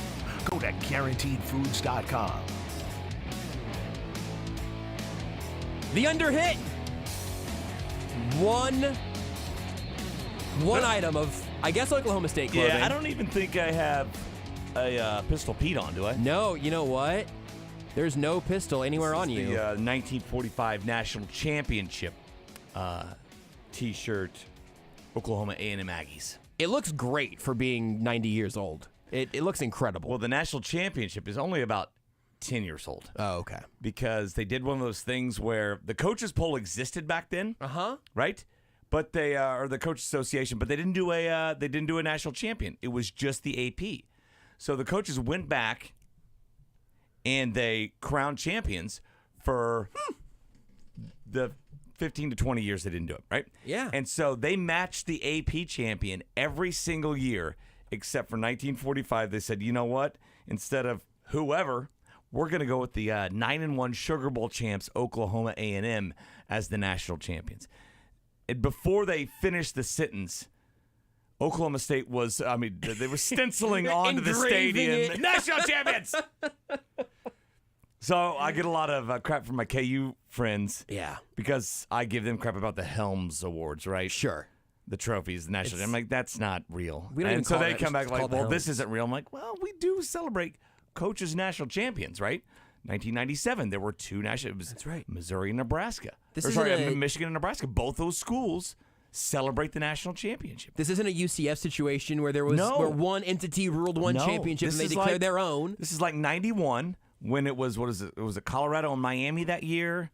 Another year where they shared it, I think, was 90 the year before. Anyway, this is exactly like that, except they crowned us champs like 65 years later. But look, that meant you got to be here for the celebration. What was the That's right. parade like? I know. None of these guys on the shirt made it. There. That's Well, disappointing. I bet there were maybe some 40. some Yeah, were 40. alive, I bet there's some. They're pushing 100 by now. but Yeah, that's probably true. The picture adds another 20 years to it. Also, it's like, well, you can tell that's a. I mean, the school. The shirt's great. The nickname, both changed. Yeah. It was awarded 70 years later. Yeah. Title. Oklahoma State's claiming it. Title. Title Town, Oklahoma State. What? I know Dude, you were. They're probably making shirts after Friday night. They too. probably Yeah. should be. College teams are always going to do that. And I'm kind of here for it. I'm not buying any of them because I'm not that strongly affiliated. But if I get a little MNU, hack division champion sort of action, I'll take that. I know you were being Dad of the Year and Mill Valley Superfan also on Friday night, but you didn't. I don't remember you picking Oklahoma State like straight up or anything on Friday before the game. So how did that make you feel? I had them covering. You did have them covering though, It was right? 11.5. I thought that was big. I'm like, you know what? This defense, they can play well enough to get a few stops to where they only lose by 7 or 10. Yeah, exactly. So, but I didn't see that coming. The funny thing about Oklahoma State leading into all of this is that every time I look over, every time you have been, not just on this show, when people in the halls have tried to be like, Mick, Oklahoma State, huh? Like the light leaves your eyes, or did previously before today.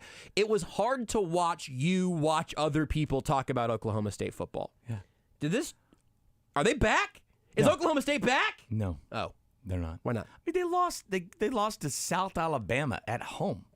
They gave up 34 points to Iowa State. I don't know if they've scored 34 points in their other 4 or 5 games.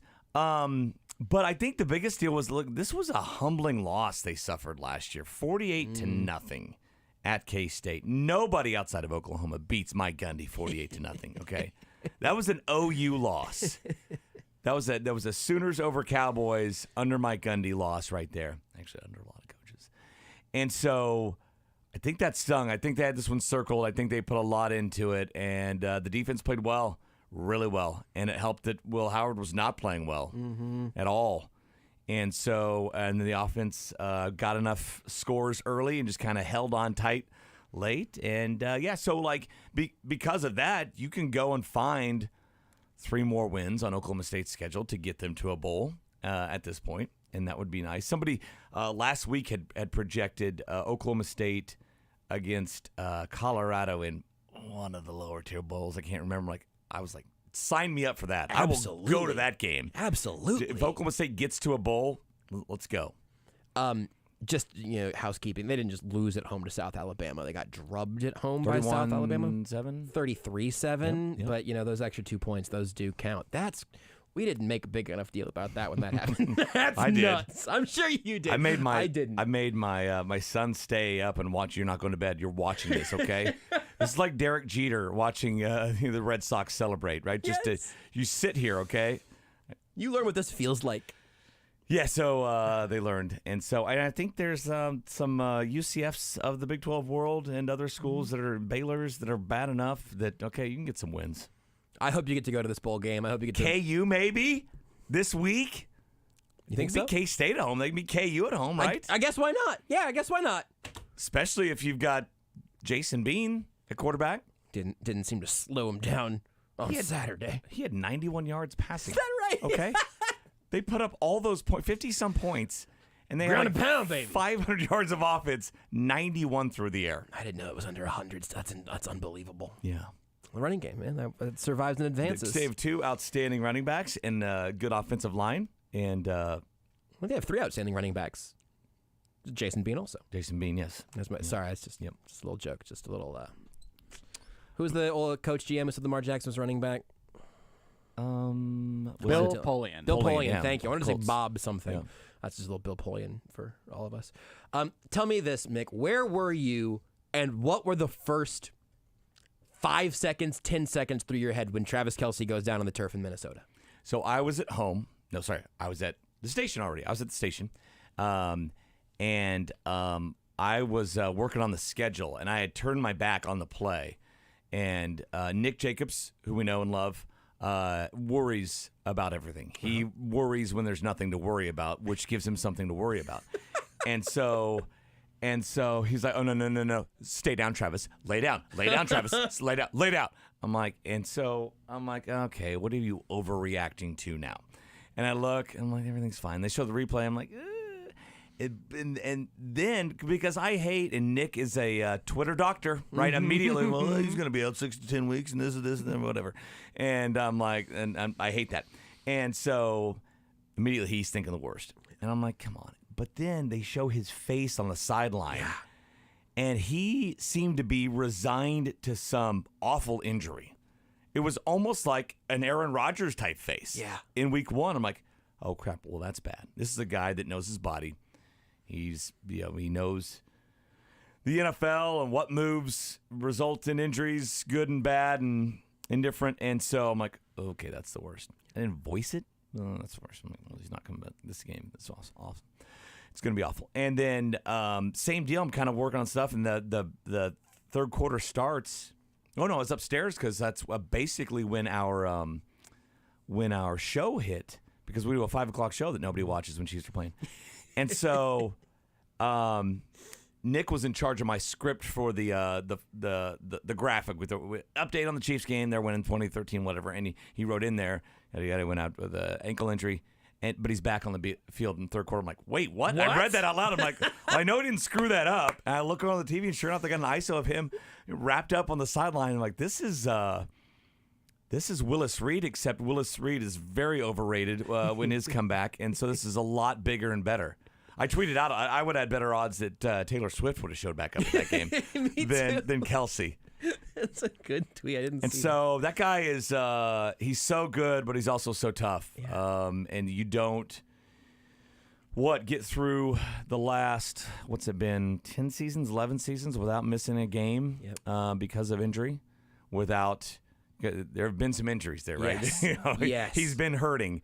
He's just been able to push through it, and he was able to push through it yesterday and catch 10 footballs and the game-winning touchdown, and like nobody's business. And so I didn't hear, did they do any sort of update today? It was just the coordinators, I know. I actually also didn't hear that. It was probably like, well, these guys are just getting in. They haven't Yeah. checked with the, right, like you're not on the, a direct line and text and, the red phone line with Burkholder all night long. And the Chiefs haven't gotten an ankle update on Travis Kelce since the game went final. Yeah, exactly. Well, you just reminded me of it. Yeah, I need to check on that.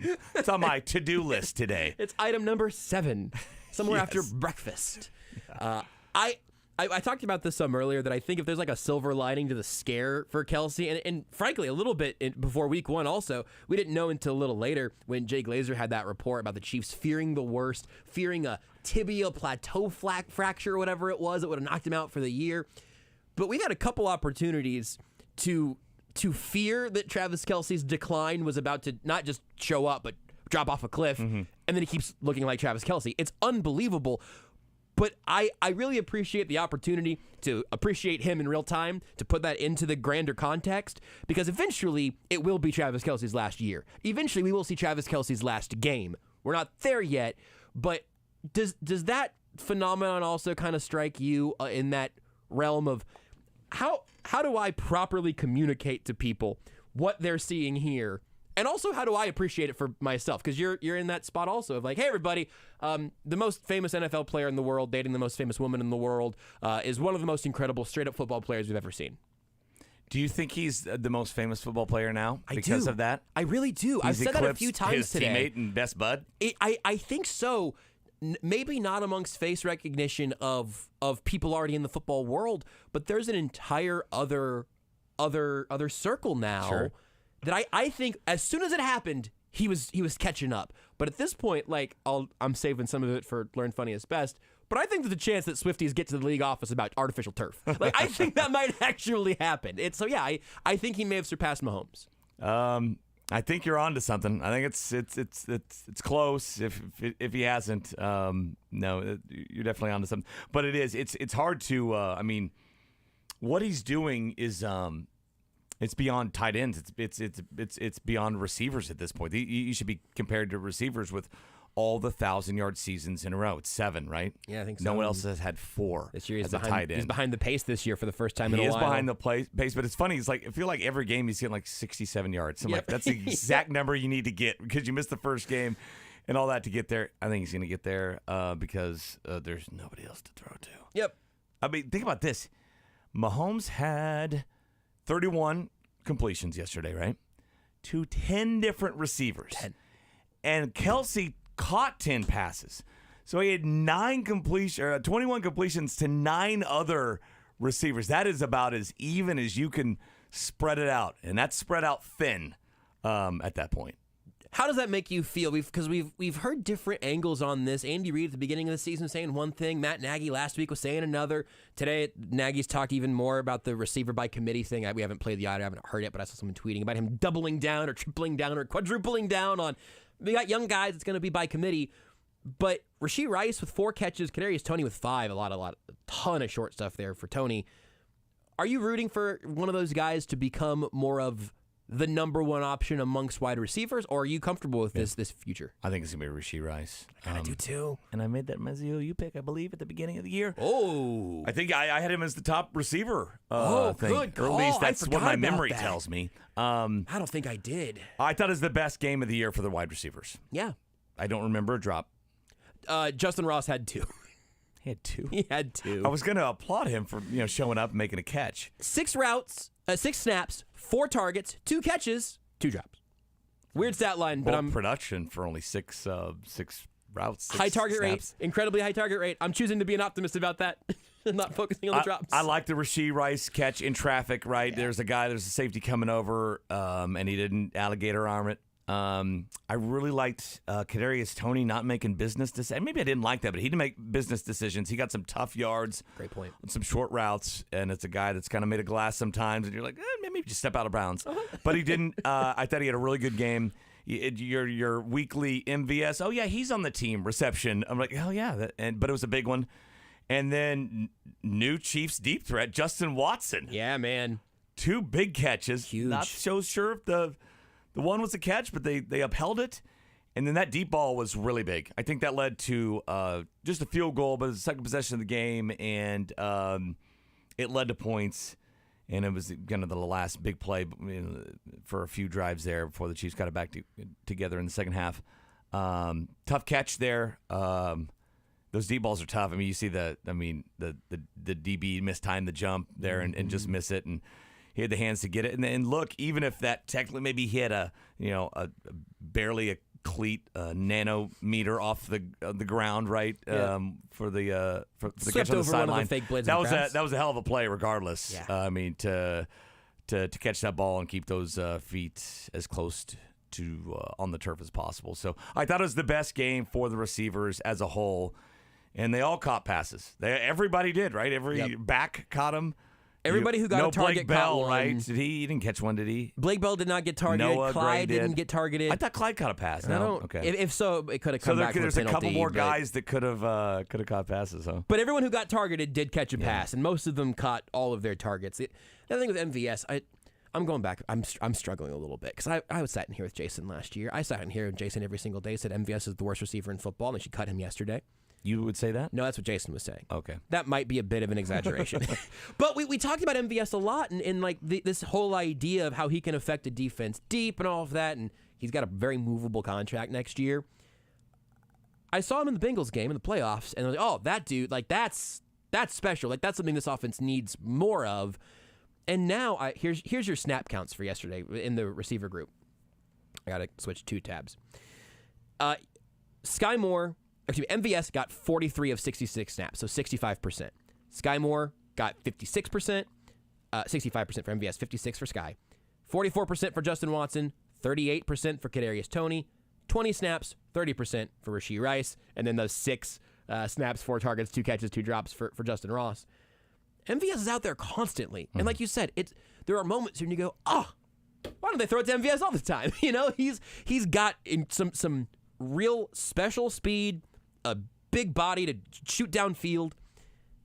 And Mahomes seems to look to Justin Watson at least just as often as he's looking to MVS in that role. Well, so did Aaron Rodgers. Yeah, well, Justin true. Watson, it was whoever else. That's a good point. Randall Cobb or whoever else on the Packers. So he's played with 2 of the very best of all time, and has never really been a big producer as far as catches, as far as targets, as far as yards. I did like it was the 1 catch yesterday, right? Was it just one? And he put his head, same deal, he put his head down and got the first down. Yes, and 31 extra yards for the DPI that he drew, if you want to say. That was a target to MVS. Yeah.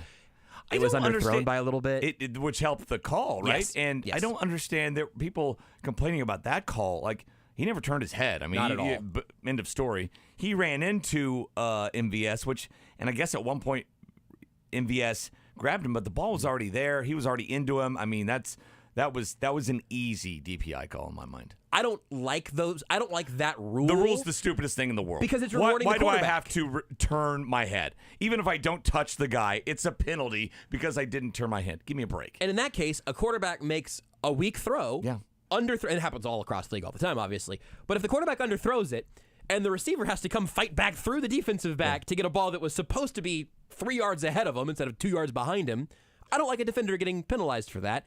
But Smith didn't get his head around, and L'Jarius Sneed on the uncatchable one at the end, L'Jarius Sneed checked for the ball like 3 times because he was playing corner at a high level there. Well, and then the receiver never knew where it was either. Never, They were both never. just kind of dancing together. Snead kept looking. I don't think he knew where the ball was. I think you're 100% right. It was looking and maybe seeing that there was something eventually, but never like, okay, that ball's coming this way. We're gonna have a contested moment here. Yeah, not gonna happen. That was basically an uncatchable thing, and the back judge realized, okay, neither of these guys knew where the ball was, and maybe he was trying to throw it there, but he got hit, and the ball was well towards the inside of the field of play. I think we would have taken 20 points against the Vikings offense, sight unseen. I think we would have happily gone that direction. Snead following Justin Jefferson around. I would forgive you for thinking that Justin Jefferson left the game in like the second quarter just because he missed the last 9 or 10 minutes.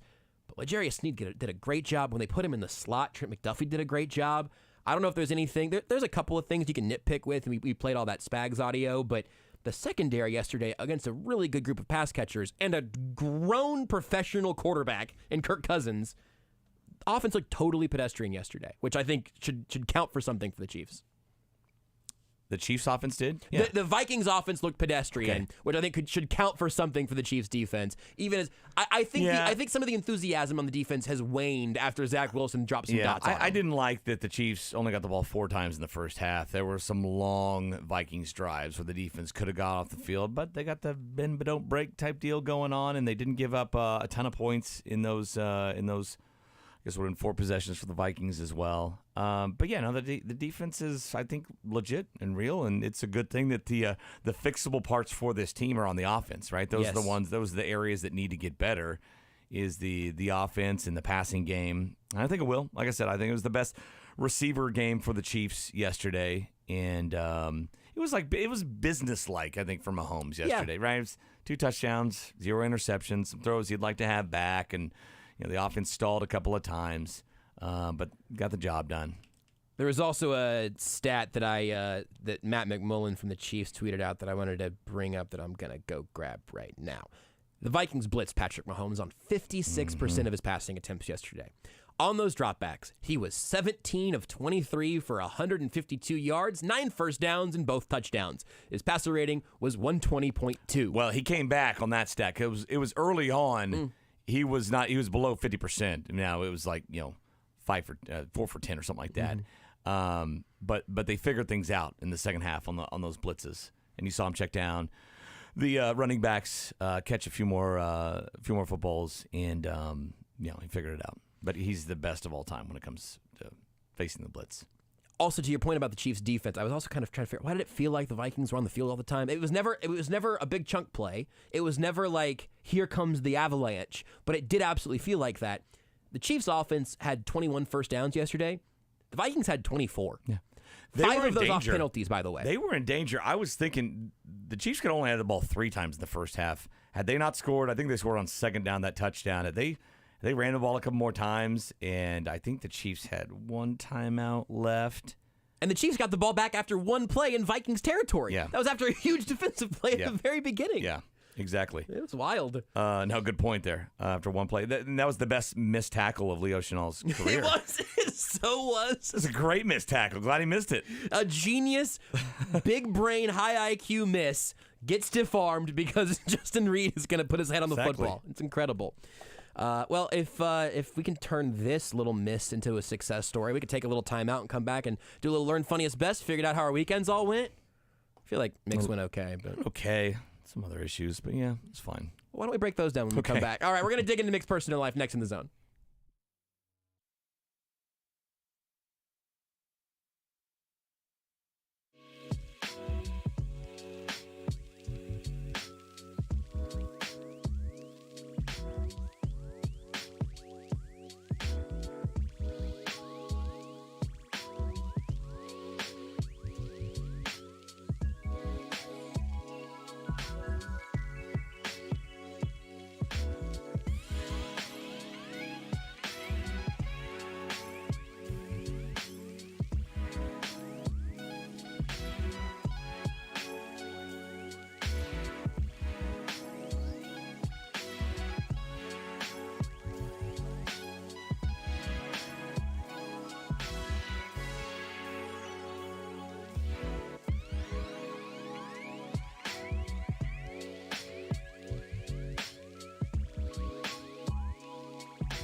Rolling on in the zone here today on a Chiefs victory Monday, 27-20, and plenty to talk about through it all. Mick Schaefer of KSHB 41, sports director. It's a great title, Mick. Sports director. You're directing the sports. Yeah. Which is also what the referees are currently hearing from. Are you that kind of sports director? Do you direct the calls for refs to make? I fill out a sheet every day, every week on what I'd like to see out there, and sometimes, my version of the script gets played out. Like in any writer's room, it's, a little bit of this, a little bit of that. You're not always going to, I guess that's collaborative effort. It's a collaborative effort, but I'm glad that you can direct us properly. Hopefully you can help direct us through another edition of Learn Funniest Best, because usually Jason gets to do this part. That Wildcat call on 3rd and 1 in the first quarter to Pacheco that took the ball down to the 1. That was mine. That was you. That was me, yes. Oh, yeah. I loved that. Did you also suggest the little try to get him to jump off sides, kind of Wildcat motion? Let me guess. Your version had them actually running the play, though. It did. I actually said that when, because they were walking off, and then they almost for a third time, right? Yes. They were going to try to get him to jump. I'm like, that's when you should run it, because those D linemen are on their haunches at this point. They feel like they've sniffed it out. It's over. Okay, we're not falling for this. And if all of a sudden you run it, you're a tick late, and you're going to give up yardage. If the O-line knows it's coming, and you got Tony or Pacheco, whoever, who just gets to take off from my conspiracy theory is that that's going to happen at some point. I don't think the Chiefs did all of that for no reason. So maybe they snap it a little earlier, I don't know. But I think that whole window dressing, jump off sides thing, I think they're going to run a play out of it pretty soon. And the Wildcat thing is kind of interesting. Because it worked, because you had 3 guys basically in motion at the same time. They were all 3 were walking to the side. Right. To make it seem like they'd given up. Like 9 on the play clock, like, okay, we're walking over to punt. And then all of a sudden, everybody stops, right? So it's a shift. And they're in position to run it. Mahomes is just out there as a receiver. Run that thing. I want to see it. Come on. I think Mahomes might catch a pass this year. That's where I'm headed. He's never done it. Did he catch his own once? That's not what obviously that doesn't count. It's not the same thing. The Marcus Mariota special. I'll look up and see if has he caught his own. That sounds right. Let me see if Mahomes has a career reception or not. I'll hop into it. That counts though, right? As a reception. It would count. And Donovan Smith has a reception this year because they declined the penalty. I can't believe how many nicknames is listed on Patrick Mahomes' Pro Football Reference page.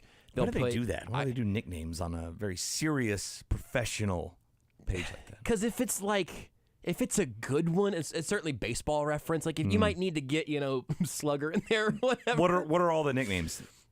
Grim Reaper. It's a good one. Good but short-lived. Showtime. Dumb. Forced. Magic Man. Dumb. Not real. The Musician. Who the hell's called him that? No one's called him that. No one's ever called him that. Pro Football Reference. It's Fatrick. Fatrick. Is that from like Broncos and Raiders fans? I don't know. It has to be, right? No one has called him Fatrick Mahomes in a positive way. I've called him Patty Two Sticks on the air before. Is that in there? It's not listed. Okay. There are 2 more. The Gunslinger. Whenever it's been used. It's kind of forced and he's again. not a gunslinger. No, he's really not. Gunslinger implies I'm going to throw a lot of interceptions. Yeah, it's not really him. That's more Favre. Very Favre-y. I think trying to force the Favre issue, which you never want. And the final one on Pro Football Reference is Mahomeboy, which is just Shannon Sharp, I think, right? Did he kind of popularize that? 6 nicknames I've heard of 2 of them. And Grim Reaper is the best. It's absolutely the best. Very short-lived. You got to do it again. Maybe it leads to a Super Bowl, and then you can scoop up the one that happened against the Bills a couple of years ago that lasted for 7 days. 1,000% agree. It was the best nickname across the board. It was excellent. They couldn't stick the landing. Grim Reaper falls there, unfortunately. And an incredible twist of events for the Grim Reaper. Let's do Learn Funniest Best. Let's figure out how we all felt about the weekend. Dylan, tell me about Learn Funniest Best. Learn Funniest Best is presented by Pyramid Roofing. For a free estimate, give them a call at 816-966-1101 or online at pyramidroofingkc.com. What I learned this weekend, with just incredible joy in my heart, is that Swifties may actually be the ones who get the NFL to move away from artificial turf. The hashtag Swifties Hate Turf started last night, and it may have been started as a bit by, as far as I can tell, a Swiftie who is fully a sports fan already, that you can be a fan of both. But now it has a life of its own. It is now appearing unironically in the mentions of NFL various platforms, and it's a good cause. Now there's video going around of the New Heights clip from last, I think this offseason maybe, of them talking about the turf, how much they hate playing on turf. This may be the first place where the Swifties get significant impact on the on-field game, and I learned that the power of Swifties should not be overlooked. Mick, what did you learn? I learned that Kevin James and Mick Foley, a.k.a. Mankind, were on the same high school wrestling team. Did you see this too? No. I have a different Kevin James thing. Oh, you do? Yeah. I have two Kevin James things. It might be so many Kevin James things. I have two Kevin James things. I wish there was a meme to describe how I feel right now. Yeah, I know. So they were both from New York, and they were on there's a picture. They were on the same wrestling team. Who is better, do you think? I'm guessing Mick Foley because he's a head taller. But they were both in the heavyweight class. So I'm guessing that, let's see. Oh, no. James graduated from Ward Melville High School, where he reached the top position on his wrestling team, one spot above his friend and future professional wrestler, Mick Foley. Both wrestled in the heavyweight weight class. When James suffered a season-ending back injury, Foley took over the first-string position. And it's not like Foley was a freshman and he was a senior. They were the same age, the same class. I asked that question fully as a joke because one of them went on to be a professional wrestler and one of them went on to be Kevin James. Kevin James got Wally pipped. I mean, that's unbelievable. That is shocking. You have a professional wrestler and Paul Blart Mall Cop on the same wrestling team, and Paul Blart was the number one. He was a good athlete. He played like D3 football, too, Kevin James I don't think did. I knew that either. But usually those wrestlers are great athletes. Yeah. Right? Yeah, and sure. Not that Mick Foley wasn't, but he just had Paul Blart in front of him. That's incredible. Listen, you don't become the king of queens, okay? For nothing. They don't just bestow that honor, that title upon anybody. You got to be like a badass that could out-wrestle Mick Foley. With great segues come great responsibility, I guess. That's unbelievable. Dylan, I don't think you can say anything more shocking than that, but what did you learn? I really can't. Although I might, because I thought we all knew that you just take a knee at the end of football games, but apparently we don't. Like you should not be handing this football off. Right. I don't know what Miami is doing. That's it. Here's Chaney. Just straight ahead, tackled, and the ball popped out. You got to read the clock. I mean, read the card. I mean, to me, Georgia Tech has it with 26 seconds left. 3 to the field for King. Up in the pocket, going to loop it down the field, and it is caught. And that's Rutherford. Here's King from the pocket. Flush to his right with 6. 5. Going to loop it downfield. And ball is caught. Touchdown, Georgia Tech. With 1 second to go in the ball game, Christian Leary. It's unbelievable. You could still be undefeated right now if you're Miami. If you take a knee. Which apparently, the other thing I learned on top of that, Dylan, is that Mario Cristobal just doesn't take knees at the end of games. People found some other game logs of him up big just handing the ball off. Wow. I wonder if he played Shiano back in the day and just never recovered. It's insane. And a great learned. Your funniest, Mick? My funniest from the weekend. Am I going in the right order? Yeah, Okay, I start off. Also having to do with Kevin James. I'm glad that I'm going first here because I might be stealing from you. The Jets. Yes. Deserve a double funny. Posted a great meme after the Jets beat the Broncos, and Nathaniel Hackett, the offensive coordinator for the Jets, who, of course, was the former head coach of the Broncos, of course, was ridiculed by Sean Payton, the great Sean Payton. The untouchable. About the worst coaching job in history. He is now on pace to do a worse coaching job in Denver. And the Jets sent out a meme of Kevin James, who, of course, played Sean Payton in the movie. Oh, man, I looked it up. I can't remember. I didn't even look it up. Yes. It's while he's suspended from Bounty Gate. He's coaching his kid's high school team or whatever. I You'll bet it's find a it dumb anyway. pun. And so they've photoshopped the Broncos logo onto the visor, and it says, "When you lose to the quote unquote off-season champs," and it's Kevin James with kind of his O face on, just kind of surprised. Home team. Home team, that's right. Shocking that we would forget. With Taylor Lautner too. He was in it. Oh yeah, he was. Did you ever watch that? No, I didn't. I feel like we should watch that, do a little like live stream, do a podcast or something. I don't know. That feels like pretty juicy content, even more so now because of the Broncos. Dylan, what's your funniest? My funniest is gonna be it's very short clip, but I don't know if you saw Tyreek Hill score a touchdown and he tried to hand the football to his mom. You'll hear here the color commentator. Yes. Oh my gosh, his name escapes me, but he realizes and kind of gives a good picture of how quickly that fan gave the football to Tyreek's mom. He was trying to give it to his mom, it looks like, and the fan, she is not happy about that. Okay, now she gets. So very, very quick. And they didn't know that the fan was his mom. At the time, right? Yeah. How do you know? Whatever. Yeah. But she was not having any of that. That guy was never keeping that ball. No, she would have. I think that there would have been a strip sack if necessary. Yeah. I think that guy would have gone down. The ball would have popped out, and I think Tyreek Hill's mom was going to come up with recovery. My funniest is Jets Broncos. The memes. Sauce Gardner tweeting "Let's ride" after the fact, but the Kevin James meme is Sean Payton, and I wrote in that movie where he coaches his son's team while he's suspended for Bountygate or whatever. Was specifically my plot synopsis. Absolutely immaculate all the way down. Just fantastic. Who wants to do their first? We only have 3 people now. You want to do your best, Dylan? Yeah, mine's pretty quick. The Rangers outscoring the Cowboys yesterday was my best, 11-10. And also Bruce Bochy is back, people. You can get some good odds, I'm sure, but when Bruce Bochy sneaks in the playoffs with a wild card team, he is dangerous. He was telling me this yesterday. He said it yesterday, and I said, Dylan, I'm not going to bet on baseball. All of my money currently is on Kadarius Toney overs, which did hit. Don't bet on things that you don't want to watch. That's actually a good rule, and also where I'm at. Mick, what was your best? Oh, it's you now. Oh, let me go next? Yeah, here. Guys, Brisco the dog has been adopted! Not by us, which is another way to celebrate.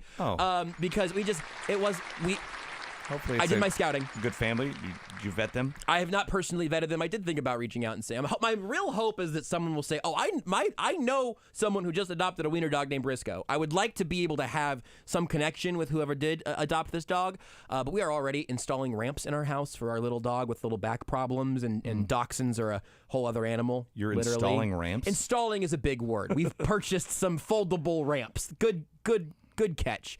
But we are working on being a more short dog friendly house at the moment because Scout has had her issues with her back problems, and we want her to tough through it like Travis Kelce.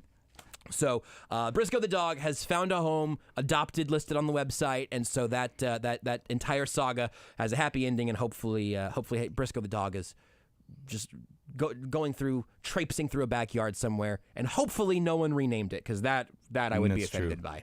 What's your best? Hopefully you Nick? vetted the family, and then hopefully they vet the dog. That would be great. I would like for this dog to be properly vetted. You can maybe get some ramps over there for Jalen Daniels and his back problem.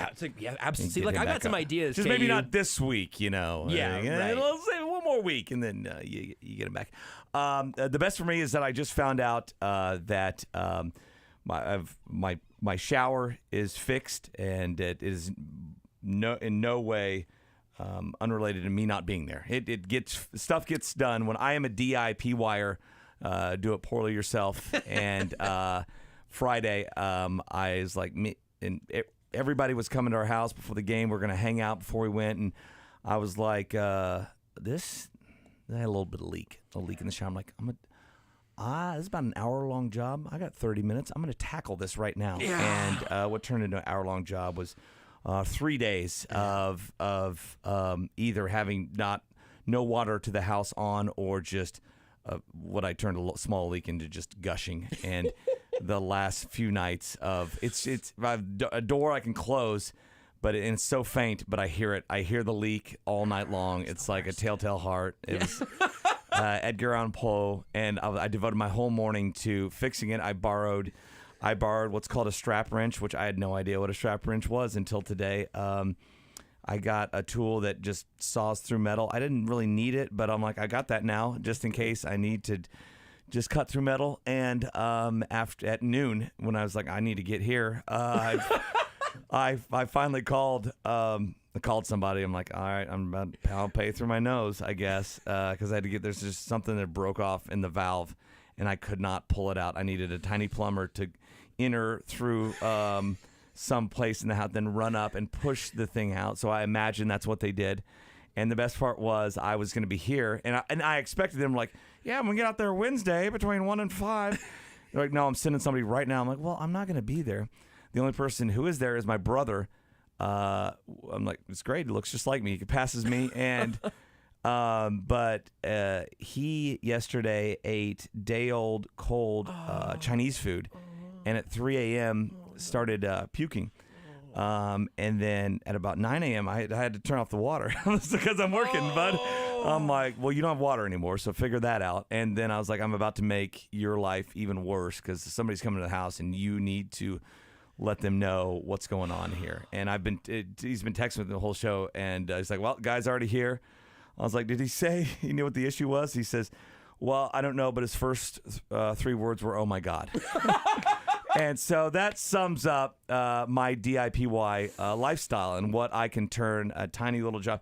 It was a $5 fix, what I thought was, and I don't even want to tell you what I've spent. Probably more, I would guess. I'd take the over on the over on the 5. Wow. Because he just sent me how much he charged me. That's nice. And that's not part of the best, I'd imagine.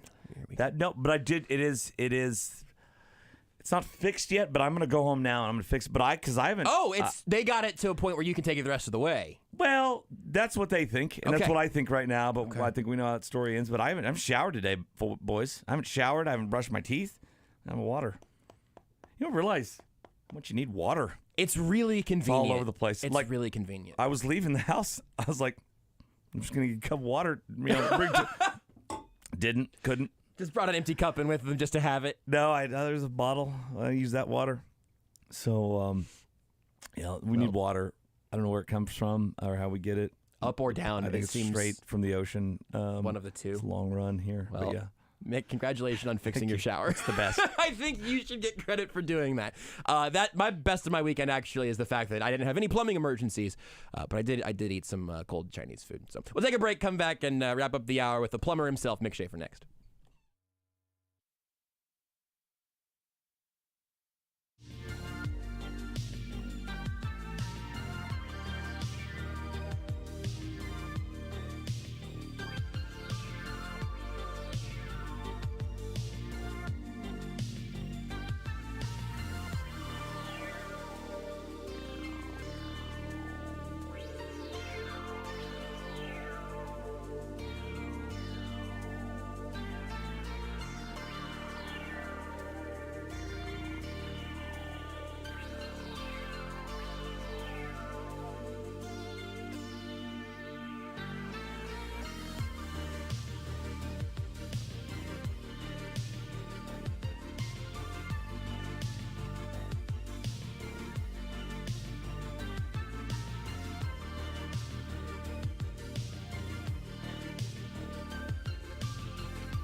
Closing out the show with the handiest man in Kansas City, Mick Schaefer.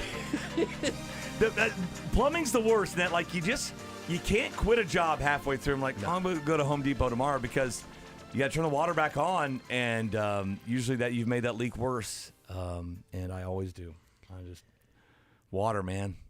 You're right. I mean, you can't. It is probably the most. Once you start, you gotta get to the end. Which means if you're not a plumber, you have to know what your next 10 steps are. God, I keep plumbers in business. Yeah, I mean, look, that's why we got a bunch of them. You know, it's there's a lot going on in some of these sinks and faucets and showers and everything. It's kind of a pain. What's your proudest home improvement story? Do you have a real success that you look back on and you go, I felt like a real homeowner right here? I mean, I've finished a basement. That's pretty good. That's pretty like hanging drywall. Small basement, yeah, a lot of drywall. Took months, and did a little bit of electrical. Did a little bit of a drop ceiling, that kind of stuff. I had help. I had some help, but yeah, for the most part. That's pretty good, though. That's pretty good. Honestly, I'd like to give you like a piece of jewelry to celebrate that, but unfortunately, I can't. Because there's no choice but to give it to Travis Kelce last night. After that performance, he's got a couple rings. Maybe he gets one on the same finger I got one on sometime at some point. Give it to Taylor Swift. I would honest to goodness say, if you want to give a ring to Taylor Swift, you know what you do? Go to Ruback Fine Jewelry. Travis Kelce gets the ring, and he ought to be going to Ruback as soon as he feels like it's that time. You know, whatever that comes around. I don't want to judge.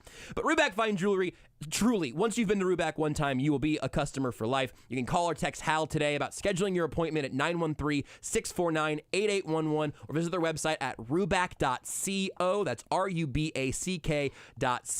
They're also just now moving locations. They'll be at that new one soon. A lot going on at Ruback, but it's where I got my custom wedding ring. It's where Renee got her custom engagement ring. And which is just her wedding ring now. We might go. I will certainly go back again. We might go back at a certain anniversary time, add another band or whatever. Sure.